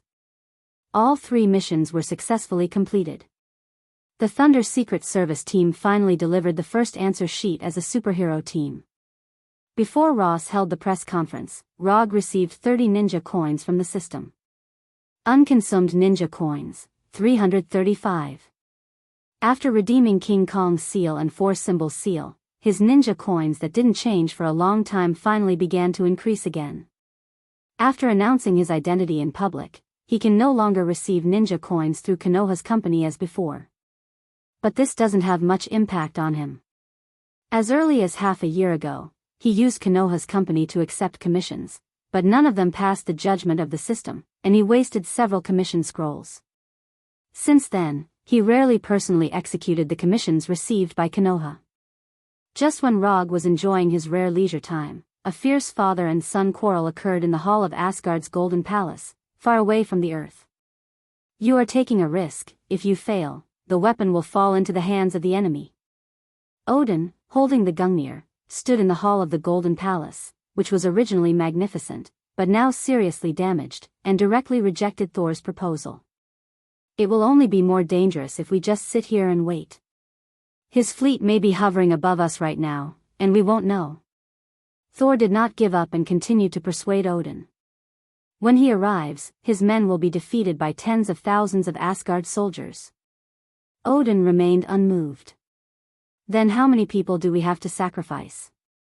Thor also insisted on his suggestion. No matter how much we sacrifice, I won't hesitate. Odin's tone suddenly became fierce. We will fight until the last Asgard is dead, until the Asgard's blood runs dry. Then what's the difference between you and Malekith? The difference is that I will eventually win. Odin left the hall of the Golden Palace, looking exhausted. The invasion of the Dark Elves and the death of Queen Scarlet made this king, who was no longer young, look even more aged. Watching Odin leave, Thor stayed in place silently, then said in a voice that only he could hear, "I will protect Asgard, in my own way." A few hours later, Thor learned of the latest order issued by Odin. Close Bifrost, no one is allowed to enter or leave Asgard. If even I can't see the enemy, then who can? After the military meeting, Heimdall, the guardian of Bifrost, found Thor in the tavern and said helplessly, "Malekith will come back, you and I know this very well. We need the help of others, a reinforcement from another planet." After drinking the beer in the cup, Thor said meaningfully, "We can't contact him, and even if we can, he can't come to Asgard." Heimdall immediately understood what Thor meant. "No, I can get in touch with him." When night fell, Thor gathered Sif, Fandral, and Volstagg and went to a secret room in the Golden Palace with Heimdall. "What I want you to do is the most serious crime of treason. Even if we succeed, we will be exiled, and if we fail, we will die. Malekith knows that the ether particle is here, he can sense its energy. If we don't take action, he will lead the Dark Elves to attack again, but this time, he will completely destroy Asgard. We have to take Jane away from here, so that Asgard will not become a battlefield again," Thor said with a serious face. This was his way of protecting Asgard, completely different from Odin's. But Bifrost has been closed, and the Tesseract is locked in the palace's treasury. Moreover, we are no match for Malekith. There are only a few of us, we can't defeat him, and we can't protect the ether particle in Jane's body. Sif did not object to Thor's proposal, but the key problem was that they could not leave Asgard now. Even if they left, they could not defeat Malekith, the king of the Dark Elves. This was undoubtedly giving the ether particle to Malekith. There are other ways to leave Asgard, and not many people know about these ways. To be precise, there is only one. In addition, this time, we are not the only ones in this operation. We will have a very powerful reinforcement. As soon as he finished speaking, Thor took out a scroll that did not belong to Asgard. This is... The moment they saw the scroll, Sif and the others immediately thought of something. Although the color was a little different, this scroll was very similar to the commissioned scroll they had seen before. "This is a gift that Rog gave me when I went to New York last time. If one day you need my help, you can open this scroll." These were the original words he said to me. Although that was what he said, Thor did not know what effect this scroll had. But now, this scroll was the only way he could contact Rog. Is this really useful? This place is very far from Earth. Without the help of Bifrost, not many people can cross such a long distance to Asgard. As someone who had witnessed Rog's battle with her own eyes, Sif did not doubt Rog's strength.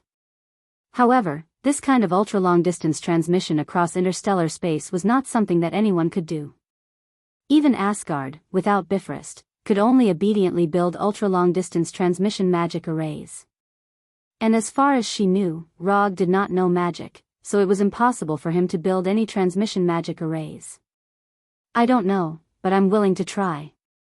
After saying that, Thor directly opened the unknown scroll that Rog gave him.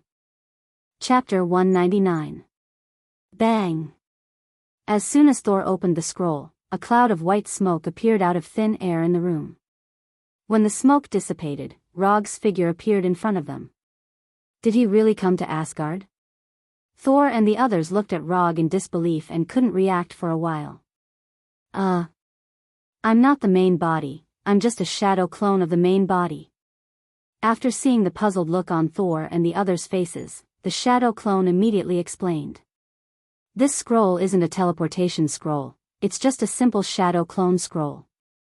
Rog left a shadow clone technique in the scroll, and he also left enough chakra technique in the scroll. This kind of scroll can be exchanged in the system, and the price isn't expensive. 1 ninja coin can be exchanged for 1. Can you get in touch with Log? Is he the main body you mentioned? Although Saul didn't know what kind of connection there was between the shadow doppelganger and the original body, since Rog left a shadow doppelganger in the scroll, this shadow doppelganger must have a special use. No. The doppelganger answered straightforwardly. Thor's face suddenly became a little ugly. At this time, the shadow clone continued, although I can't contact the main body can sense my presence, and he will come over in a while. After saying that, the shadow clone ignored the strange expression of Thor and the others and signaled them to make a space. At the same time, Rog, who is far away in New York, sensed the appearance of the shadow clone. The long distance between the Earth and Asgard can't prevent the side effects of the shadow clone, and a part of the chakra in Rog's body disappeared out of thin air. I didn't expect this plan to be useful one day. He did give the scroll to Thor, but he can't be sure whether Thor will really use it or not. After taking a few deep breaths, he went to the training room and summoned a shadow clone. No matter what the result is, you have to summon the Shikatsu forest again in 10 minutes. If I'm still inside, remember to get me out. The shadow clone nodded and directly summoned the Shikatsu forest in the training room. Inherent barrier, Shikatsu forest. In just a moment, the training room was transformed into a Shikatsu forest that contains rich natural energy. The Shikatsu forest summoned by the shadow clone wasn't that big, only about 10 square meters. It didn't even cover the entire training room. However, the current Log did not need a large area of the wetbone forest. The shadow clone's plan, the size of the forest is not the size of the plan. After the shadow doppelganger summoned the wetbone forest, Rog went straight to the wetbone forest that looked like a little garden. He summoned a rectangular iron box. The iron box is about 2 meters long, half a meter, and from the outside, it looked like a coffin. Well, it is a coffin of the coffin, but it's a metal coffin. The outer layer is vibranium and the inner layer is URU metal. Remember, no matter what happens, you have to summon the Shikatsu forest again in 10 minutes. If this thing is still inside, save me. If it's not, you have to remove it yourself. Rog sighed helplessly and opened the coffin. He laid down in it and let the shadow clone close the lid of the coffin. What bad luck. Regardless of whether the plan succeeds or not, he has to ask for compensation from Thor. Or else, it won't be able to make up for the mental damage. Before this, he had experimented on chimpanzees and other animals over 100 times, and none of them had failed. However, an experiment was just an experiment. No one could guarantee what would happen when they actually operated it. What if Lady Luck is not happy these few days and gives him a debuff? It's not impossible.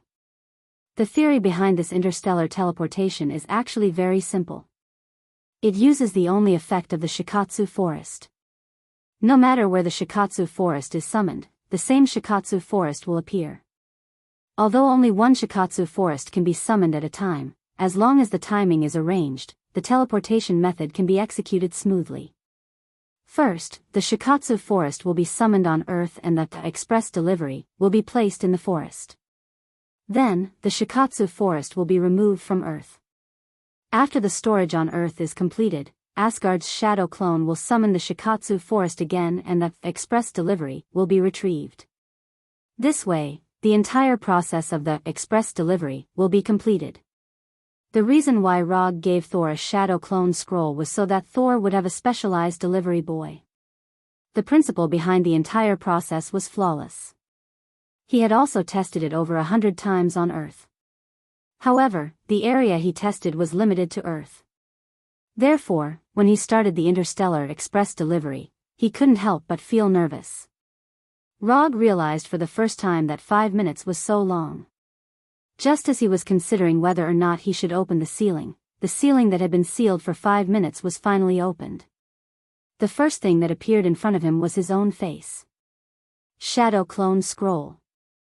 From the angle of lying down, he still looked very handsome. As expected, my handsomeness is 360 degrees. After seeing the shadow clone, a strange thought suddenly popped up in Rog's mind. After coming out of the metal box, he saw Thor and the others who were in a daze.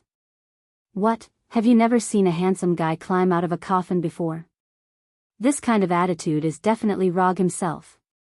After confirming that it was Rog who climbed out of the coffin, Thor immediately went forward and gave him a warm hug.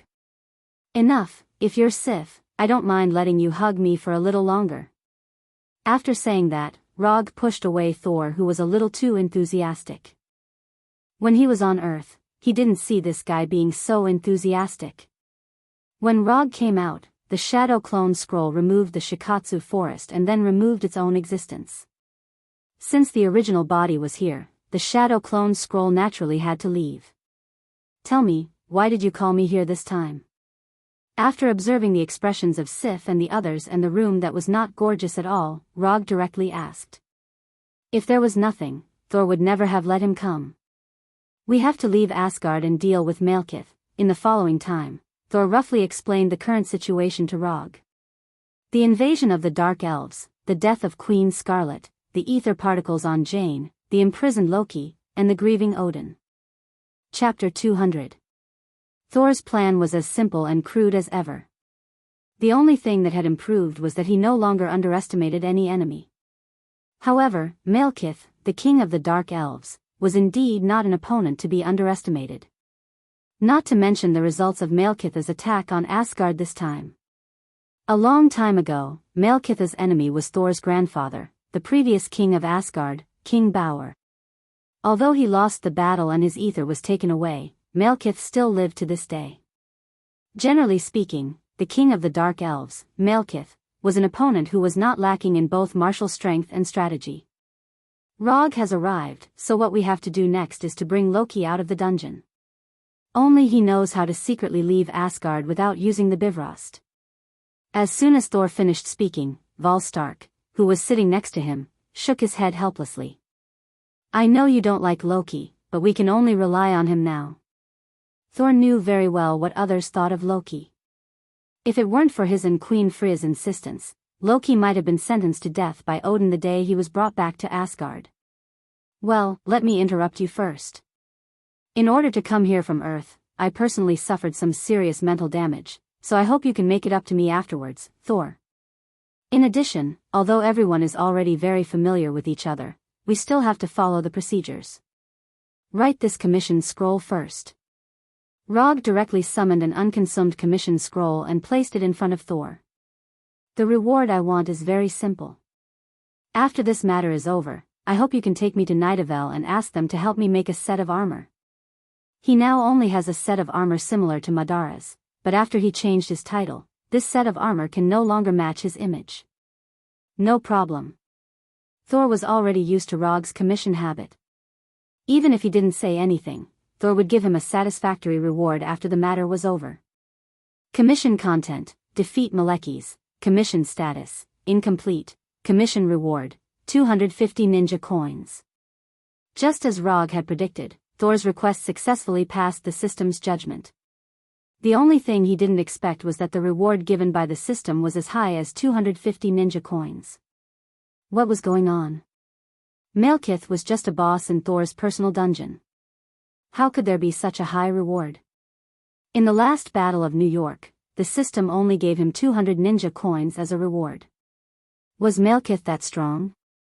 Rog began to think seriously, and his intuition told him that this matter might not be as simple as he thought. After returning the scroll to Rog, Thor began to assign tasks to Sif and the others. There wouldn't be many people leaving Asgard, including Loki. There would be at most 4 people. Sif and the others wouldn't leave Asgard. Their task was only to contain Asgard's guard army. The Prince of Asgard, the next king of Asgard, was planning to break through the defense line of Asgard's soldiers. It was ironic. After instructing Sif and the others, they left the dark secret room and began to perform their respective tasks. According to Thor's request, Rog transformed into a royal guard and followed him like a guard. They were now going to the dungeon to rescue Loki. Without Loki, their plan to leave Asgard could basically be declared a failure. Thor, it's been so long, you came to see me now? When the two of them arrived at Loki's private cell, Loki took the lead in speaking. After speaking, Loki suddenly turned his head and glanced at the royal guard behind Thor. For some reason, Loki always felt that there was something wrong with this royal guard. However, most of his attention was now on Thor, so he didn't continue to investigate. It was just a strange royal guard, nothing to pay attention to. Looking at Loki in the cell, Thor didn't say a word. He looked at his brother who had lived with him for thousands of years with a complicated expression. Are you here to gloat? Loki spoke again, and his tone began to be sarcastic. Loki, that's enough, don't use illusions anymore. Thor ignored Loki's sarcasm and said calmly. As soon as Thor finished speaking, Loki disappeared in front of them, and the tidy cell also changed. Loki, with disheveled hair, sat among the broken furniture and leaned against the innermost wall, his face full of loneliness. Now you see, my brother. Thor came to the other side of the cell and began to move his wrist. Is it painful for her to leave? I'm not here to mourn mother with you, I'm here to give you a chance to get something better. Loki looked at Thor in confusion, and for a moment, he didn't understand what Thor was going to do. Just say it. I know you want revenge as much as I do. If you help me escape from Asgard, I'll give you a chance to take revenge, and then put you back here. After listening to Thor's words, Loki suddenly laughed. You must be desperate, so you came to me for help. Why do you think you can trust me? After a few seconds of silence, Thor replied, I don't trust you, but Mother does. You have to know, when we fought in the past, I still had a glimmer of hope that my brother hadn't completely disappeared. That glimmer of hope is gone, and I can no longer protect you. If you dare to betray me, I'll kill you. Listening to the conversation between Thor and Loki, Rog really wanted to say to Thor, no, you won't kill Loki, you're a brother Khan from head to toe. When do we leave? Looking at the serious look on Saul's face, Loki gave his answer. For other Asgard people, it might be difficult to release a prisoner from the prison. But for Thor, it was just a matter of words. However, Thor didn't expect that Loki's first words after he came out would be, what do you plan to do with this royal guard? He'll definitely tell Odin, and then you and I won't be able to go anywhere. Can I turn him into a sheep? Or let him sleep for a month? If it wasn't for Thor's presence, Loki's first choice wouldn't be to turn into a sheep or sleep, but the more direct eternal sleep. Up to you, if you can do it. Thor didn't intend to stop Loki. It's just a small royal guard, no one will care. Loki showed his natural evil smile and went straight to the royal guard, and then he heard a somewhat familiar voice. If you dare to do this, I promise you can only use your left hand to cast spells. Chapter 201. This voice? It's Rog, the self-proclaimed ninja Rog. Although Loki has only seen Rog a few times, he has firmly remembered Rog's voice. He would never forget that it was Log who had ruined his plans time and time again, causing him to walk step by step into the tragic situation he was in today. The smile on Loki's face suddenly disappeared, his whole body involuntarily took a few steps back, his hands immediately surged with a strange magical light. Kill this guy, use his blood to wash away his anger. As soon as this idea came to his mind, it was thrown to the back of his mind. Oh, I didn't expect you to come, it seems that my brother is well prepared this time. After looking at Rog vigilantly for a few seconds, Loki removed the magical light surging in his hands and restored his original expression of wanting to see the world in chaos. Because I know you're here, I came specially, isn't it a surprise? Bang! As soon as he finished speaking, Rog removed the effect of the transformation technique and changed back to his original appearance. Next time, let's find a time to have a fair fight. That being said, but Rog is very clear that Loki's so-called fair basically means unfair. Do as you like, as long as you can bear the consequences. Rog replied without showing any weakness. Although Loki has a lot of small tricks, his overall strength is limited, so he doesn't need to worry too much. Let's talk about that later, we have to leave Asgard as soon as possible. Thor is very clear about the character of Loki and Rog, he is too lazy to stop the two of them from fighting. Under Thor's lead, the three of them quickly left the dungeon and moved quickly in the Golden Palace. This kind of secret operation is too unlike your style. You even called Rog. You really don't consider using brute force to fight your way out. That would be much easier. Maybe it's because he has been imprisoned for too long, but after leaving the dungeon, Loki suddenly turned into a chatterbox. He has been chattering in front of Thor and Rog. Where's your doppelganger? Why don't you summon hundreds of doppelganger to attract the attention of the guards? This way we can leave more easily. After talking to Saul, Loki turned his head and said to Roger, "Don't worry." Thor, who has been keeping a straight face, began to warn Loki, "If you don't shut up, I'm going to do it." "Well, I'll listen to you, I'm not here." As soon as his voice fell, Loki used an illusion technique to turn himself into the appearance of the palace guards. "How? I'm not worse than you are, I'm one of the best mages in Asgard. If you don't shut up, I'm going to do it." Roger also began to warn Loki. He began to understand why Loki was held in solitary confinement. It's not because of his identity as a former prince, nor is it because he's too dangerous, it's purely because this guy talks too much. Sooner or later, the prisoners in the same cell with him will go insane. But I think we can keep a lower profile. Loki removed the transformation effect on himself, and then threw an illusion effect on Thor. "My brother, you're so beautiful." Loki turned Thor into Sif's appearance. He originally planned to use an illusion on Rog, but in the end, he dismissed the idea. "Even if you become like this, I can still make you die miserably." Saul lowered his head to look at his current appearance and said in a calm tone, "Well, maybe you want your new friends more, after all, you seem to like them very much." Loki removed the transformation effect on Thor's body, and then turned himself into the appearance of Rogers of the American team. "This is much better, but the clothes don't fit well, it's too tight." But that confidence, I can feel justice surging in my body. "Do you want to talk to me about the truth, or honor, God bless America?" Before Loki could finish, Thor pressed him against the stone pillar next to him and covered his mouth. "What are you doing?"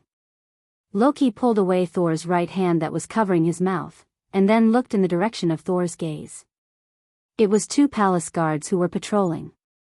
"You should at least give me a weapon, my dagger or something." As soon as Loki finished speaking, he saw two kunai appear in front of him. "Take it, if you talk nonsense again, I don't mind beating you up first, and then taking you away." Rog didn't know how Thor endured Loki for thousands of years, but in these few minutes, he had several thoughts of making Loki mute. After seeing Rog take out the kunai, Thor silently took back the handcuffs that had not yet been handed out. After going to the predetermined location and waiting for a few minutes, Sif came to them with Jane. The moment they saw Jane, Thor and Rog's eyes lit up at the same time. Thor's eyes lit up because he saw his beloved woman. Rog was different, he felt the ether particles in Jane's body. With the experience of the mind gem, he did not let his mental power go too deep into Jane's body. Even so, he still felt an indescribably powerful force. Ether particles, or reality gem. He began to understand why Malekith was still obsessed with ether particles even after so many years had passed. This power is really tempting. Jane ignored Thor and Rog, but went straight to Loki, and then raised her right hand. Slap. The crisp sound of a slap was heard. This slap is for New York. Although he was slapped, Loki was not as angry as they imagined. Instead, he showed a charming smile and turned to Thor and said, "I like her." "Okay, stop fooling around, we don't have much time." Although Odin was tricked by Heimdall to go to the Bifrost, it would not take long. Odin could return to the Golden Palace at any time. Sure enough, just as Thor finished speaking, two groups of palace guards appeared on the other side of the passage. "They're there, catch them." "I'll hold them back, you guys go." Sif decisively took on the task of bringing up the rear. Just as Loki was about to leave with Thor, the magic sword in Sif's hand, gift of Gaia, was placed on Loki's neck. "If you dare to betray him, I'll kill you." "I'm glad to see you too, Sif." Loki did not take Sif's threat to heart at all and replied with a smile. "I'll leave a shadow clone to help you, it can buy more time." As soon as he finished speaking, a shadow clone appeared beside Sif. Sif and the shadow clone stayed behind to bring up the rear, while Thor and the other three quickly rushed to the Golden Palace Hall. There was their transportation to leave Asgard, a small spaceship left behind by the Dark Elves. Before boarding the ship, Volstagg stopped Loki. "You dare to betray him." Before Volstagg could finish, Loki took the initiative to say, "You'll kill me? Then you'll have to line up." Chapter 202. Although Thor did not use Thor's hammer to carve out a bloody path in Asgard, to be honest, the plan to drive the Dark Elf spaceship away was not much better. Especially when none of the 4 people on the ship knew how to drive the spaceship. "Are you sure you know how to drive this thing?" Looking at Thor pressing buttons on the spaceship's control panel in confusion, Loki turned on his mocking mode again. "I only said it wouldn't be difficult." Volstagg was fighting with the palace guards outside while Thor was still trying to figure out how to drive the spaceship away. "No matter what you're doing, you have to speed up." Loki came to Thor's side and reminded him in a friendly manner. There were more and more guards outside, and it was impossible for Volstagg to hold on for long by himself. "Shut up, Loki." Thor was still trying, but the spaceship still showed no signs of starting. Looking at the flustered Thor, Rog sighed helplessly. He began to regret accepting this commission. "You must have missed something." Loki continued to remind him. "I didn't, I pressed all the buttons on it." Thor explained impatiently. "Don't use so much force, press gently." Loki continued to suggest. "I'm already pressing gently, it doesn't work." Thor was getting more and more impatient, but it was unknown if his impatience was because of Loki's nagging or because of the increasing number of guards outside. "No, I can't stand these 2 brothers anymore. Both of you, get out of the way. I strongly suggest that spaceship driving be added to Asgard's royal education curriculum in the future, and it's a compulsory subject." Roger pushed away Saul, who was beside the bridge, with a serious look on his face. It was better to do it himself than rely on these 2 brothers. At least he passed the Chinese exam, which was known for its difficulty. Rog could not understand a single word of the Dark Elves' language, but this did not stop him from quickly operating the spaceship on the control panel. This was not the start button. This was not it either. This should be it. Rog did not have any experience in piloting a spaceship, but as a veteran standalone game player, how could he not have played flight simulation games? He was a rookie in action games. But when it came to simulation games, he was a true expert. Sims, flight simulation, racing simulation, he could complete any simulation game with the highest rating in the shortest time. This was his gaming talent. After a fierce operation, he successfully started the Dark Elf spaceship, and a holographic image with Dark Elves' language appeared around them. How is this possible? This human actually knows how to fly a spaceship, Dark Elves? A series of questions quickly flashed through Loki's mind. Roger had also used facts to prove what the talent of an experienced driver was.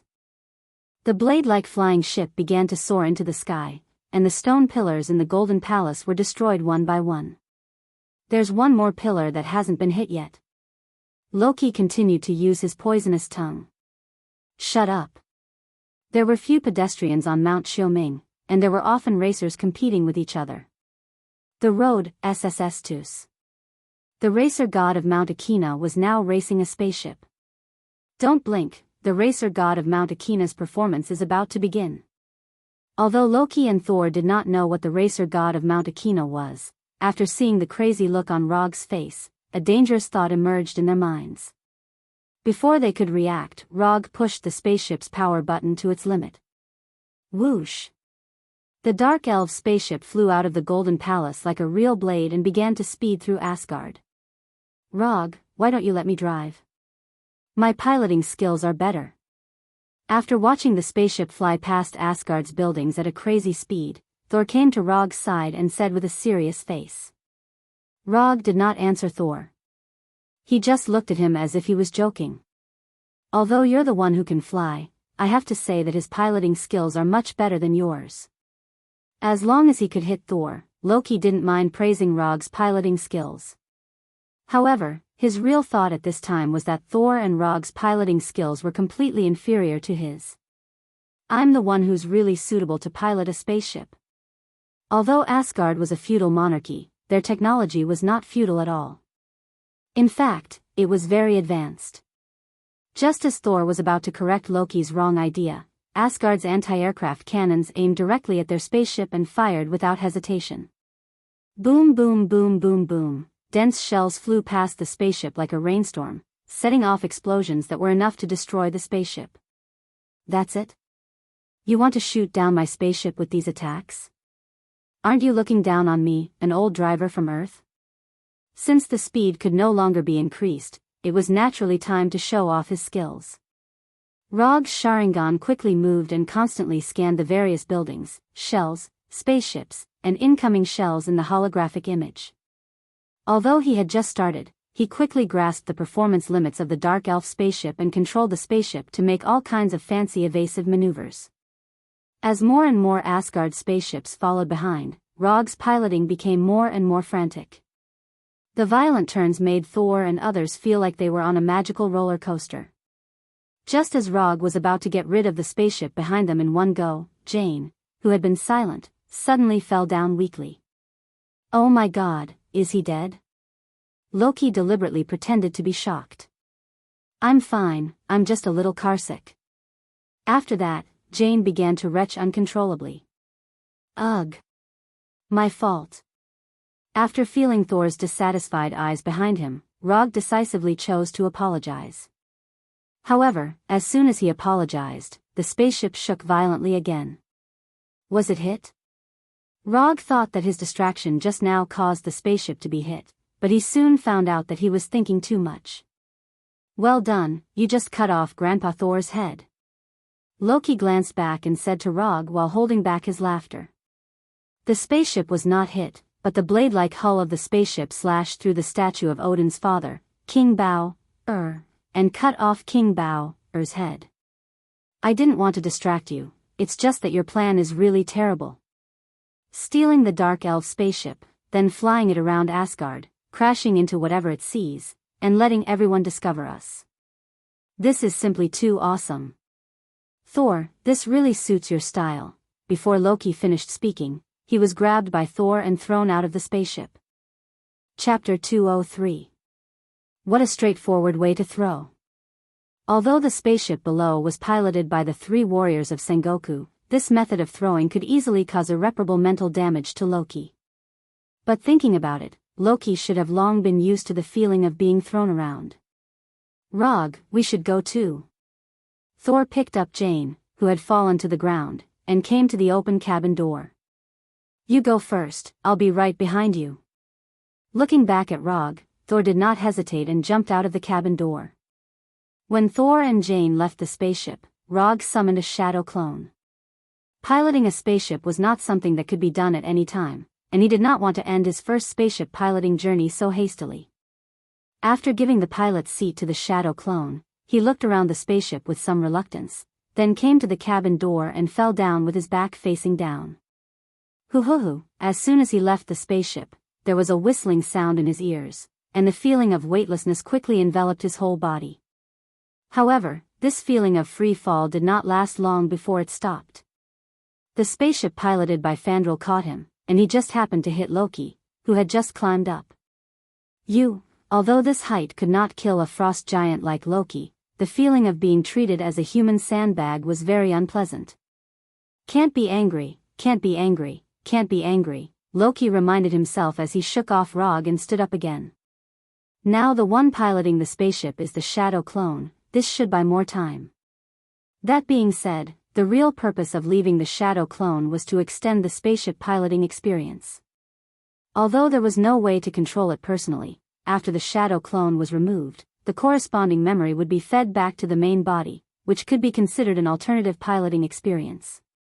And he also hid one thing, which was that before the spaceship's energy was exhausted, the shadow clone would not stop flying the spaceship.